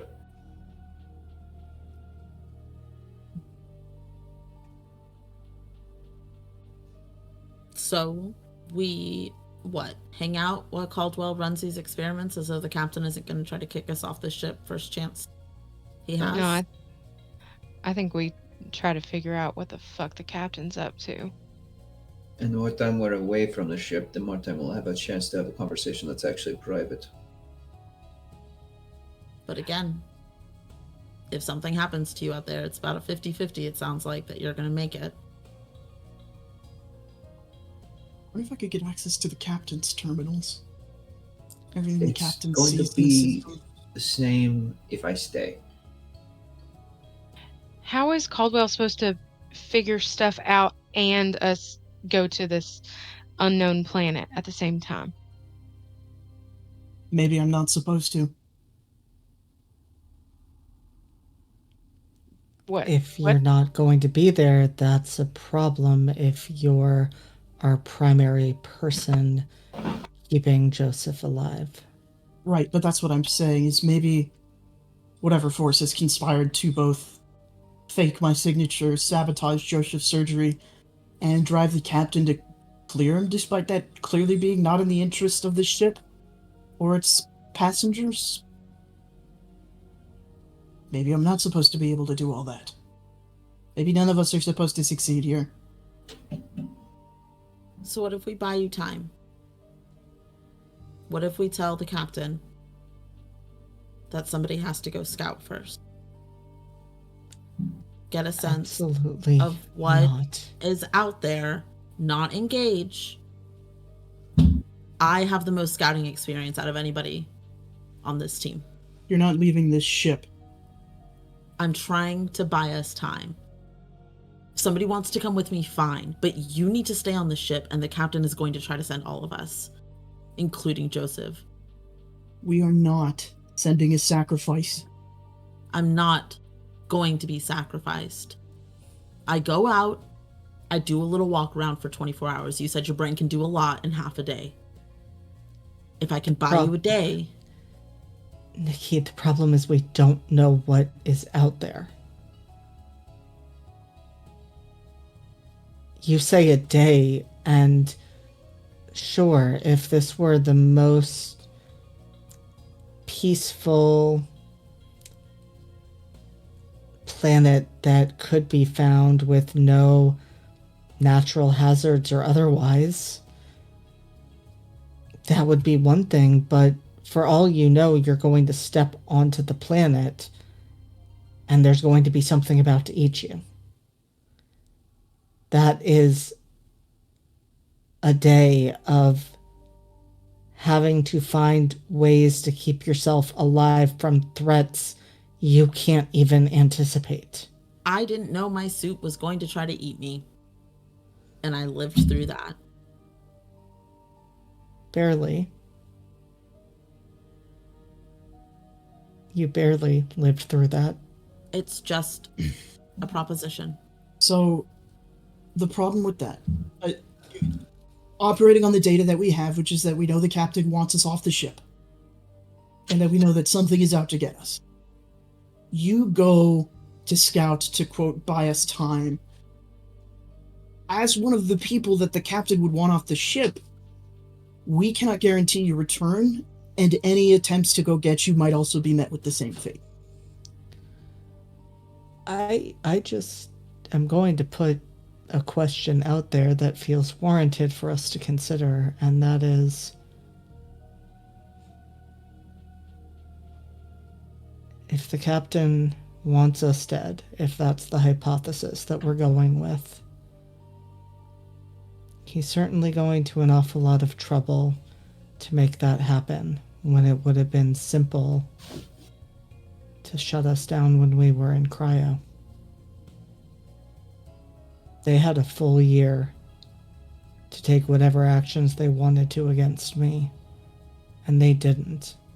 And they chose to wake the four of you up today for us to scout whatever they found. For that, That's an awful lot of effort to then try to flip a kill switch on Joseph to make Caldwell look responsible for it, to medically clear Joseph. There are pieces that we're not seeing because this doesn't make sense. Question for Hoop. Had anybody, like, nobody's gone down to this planet, right? Okay.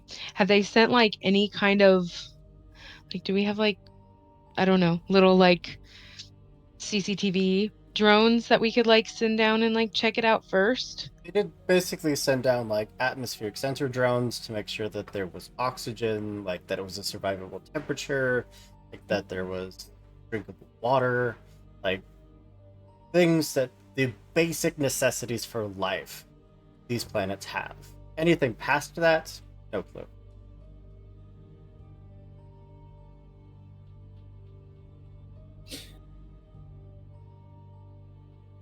We need to gather data.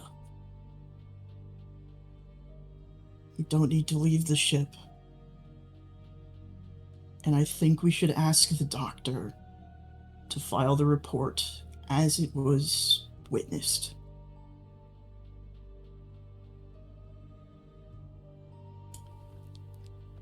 I can go speak with her. No.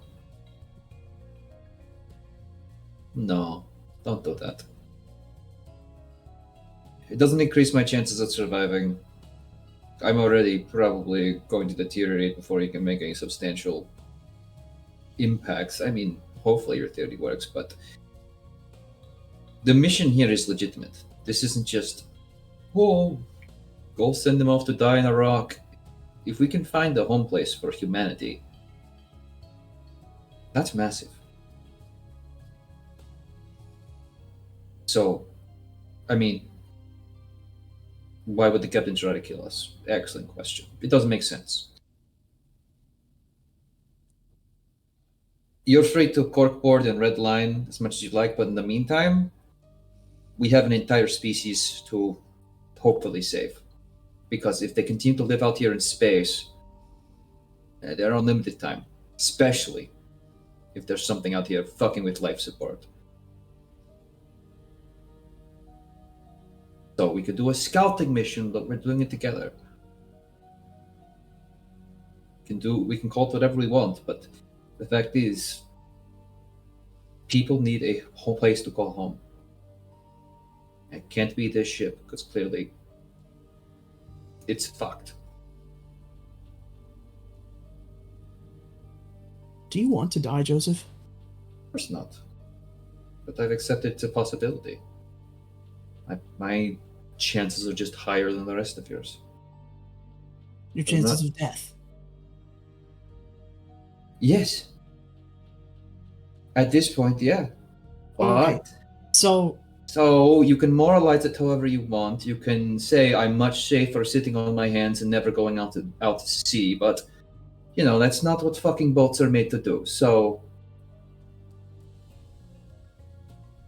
We're doing a lot of talking, and let's be honest, this team has always functioned best when we're taking an action. What are we gonna do? We're gonna go on the mission. Okay. I don't agree with this. that's neat. I'm gonna go talk to the boys in engineering about getting some way for me to be a bit more functional physically. And you can disagree with me the entire time.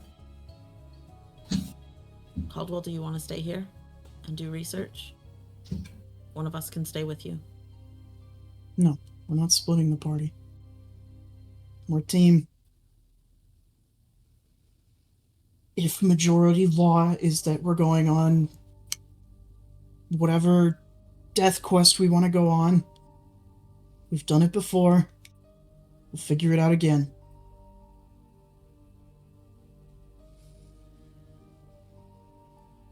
It's not a death quest if we all go together. I think it still qualifies, Joseph, if we're all gonna die.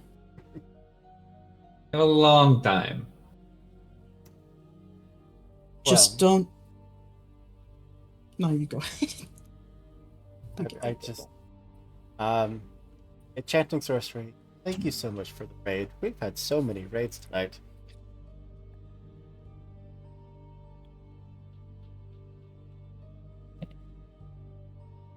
Hey, spelled it correct. Basically, in between sessions, I'll give you all a chance to do any last-minute things that you want to get done on the ship, whether it's getting any gear, getting anything beneficial, talking to any NPCs. I don't want to call it tying up loose ends because that sounds so final, but you know what I'm saying. You don't have to think of everything right now that you but I do feel that with all of these characters coming back to us, all of the wonderful traumas coming back as if they never left,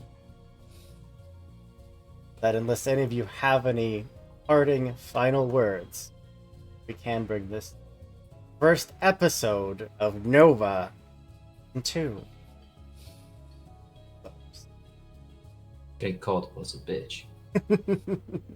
Fake Caldwell, not real Caldwell. Okay. Well, it's probably also a real Caldwell if I had to call a shot. No. Caldwell Jr.'s a bitch. There are evil Caldwells out there, I'd like to remind you. Thank you all so much for being here. I love this group and this game and the dynamics that I feel came back to us immediately. So good. Yeah, thank you everyone that came out to support us in our first episode 2. Enchanting Sorcery, live from the Apocalypse, fauna of flora, 20 sides to every story. Random Rhapsody, thank you all so much for the raids. We heckin' love you all.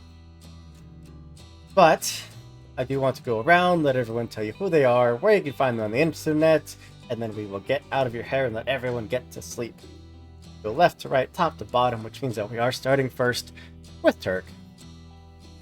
All right, hey everybody. I am Turk, or Turk Accented, in the many dark and decrepit places on the internet. They all are. So, I was playing Joseph or Strigori, and yeah, glad to be back.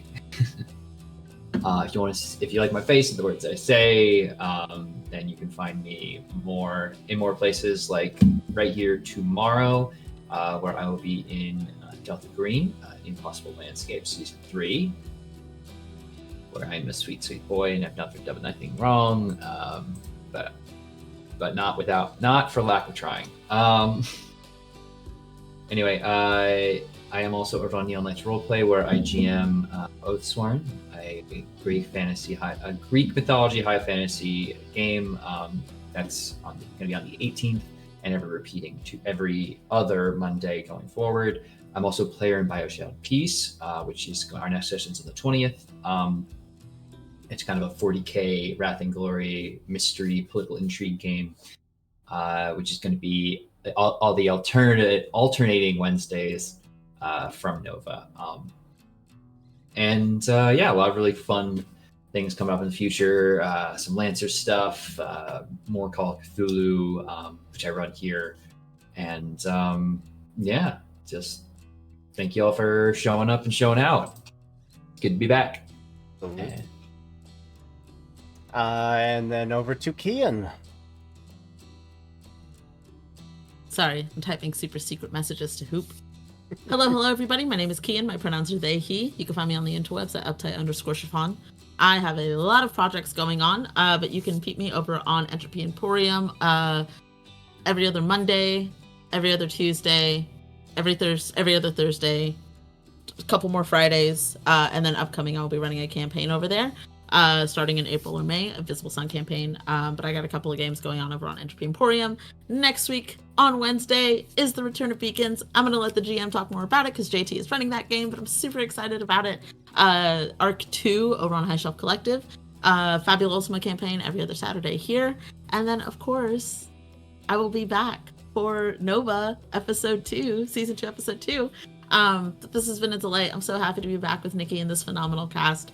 Yeah, I'm thrilled and sad and so stressed. We packed a lot into episode 1, so we'll see how the rest of this goes.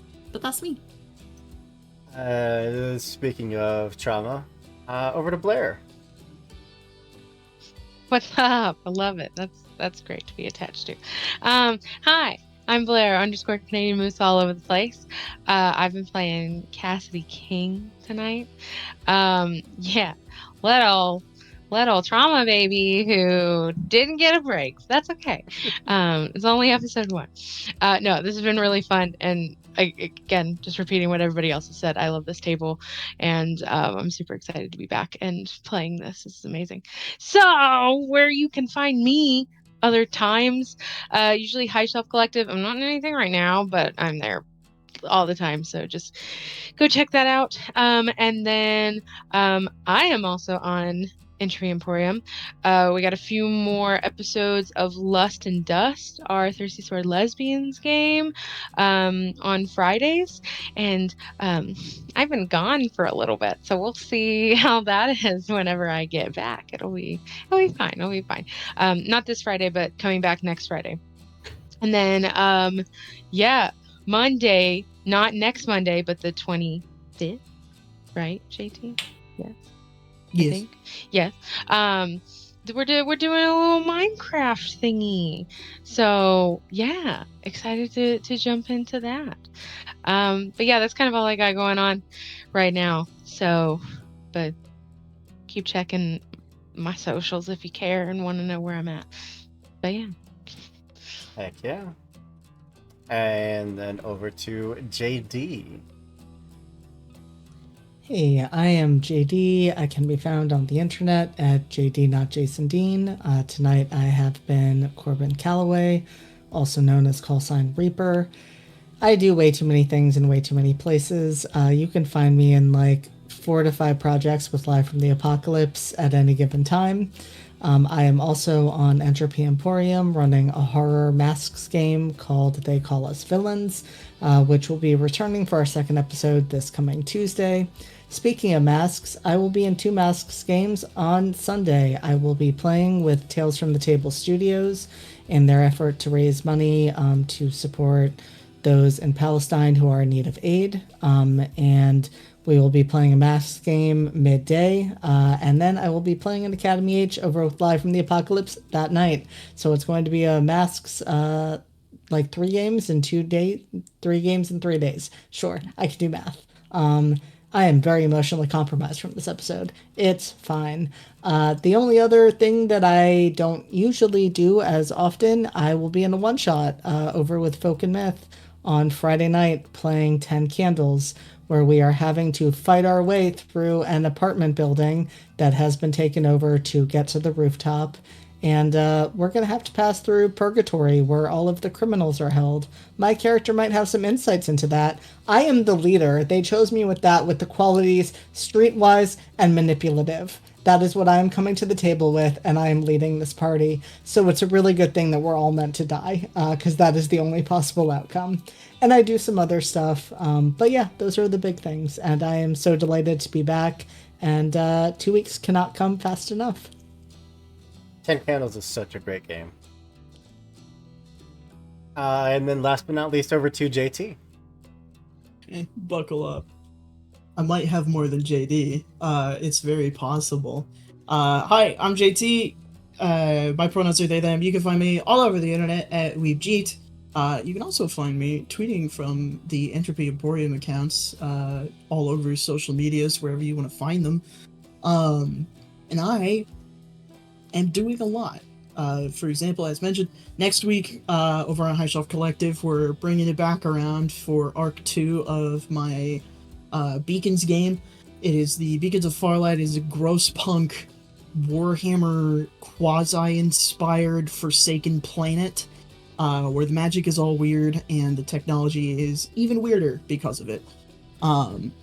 They are starting in foreign lands and have to find their way home. You can also find me every other Monday, starting on the 25th, playing the Minecraft Taskmaster. It is a little Minecraft series that we're setting up using a data pack.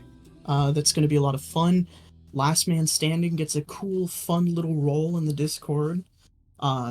Tuesdays on Entropy Emporium, as they call us villains. JD's Masks game that everyone is so feral about. And for Thursdays is Project Reach Extraction, run by Harp. I am in that one. That is our dot hack style heist game. Fridays is Lust and Dust. And then Saturdays, eventually the finale of Our Traveling Home, but also Invisible Sun, run by Kian over there. That is all I am in, except for being back here in 2 weeks to play more Caldwell, a goofy little robot with nothing to hide and nothing going on. So yeah, check us out on socials if you want. Have a good night. Thank you for having me back. Of course. I'm Andrew. I'm here all the time. You want to see more of my face. First, why? And second, I'm running just games all week, every week from now until the end of time. So, yeah. If you also want to come roll some dice with us, we do casting calls every month. I think the casting call is still up for now. We're going to play things like Fallout or Wilder Feast, which I am very excited about. That game looks... or any number of stuff. Lots of Lantern. We play so much Lantern. Anyways, that is all I got for us. Again, thank you all so much. It is so great to be back in this group, in this story, and I can't wait for the next one. I'm going to throw it right over to our friends at Dork Tales, who I think is playing a Vampire the Masquerade. a much loved game by many folks around here. So we'll go spread some love with their community. And yeah, as always, be good people, do good things, and we'll see you next time. Bye, everybody.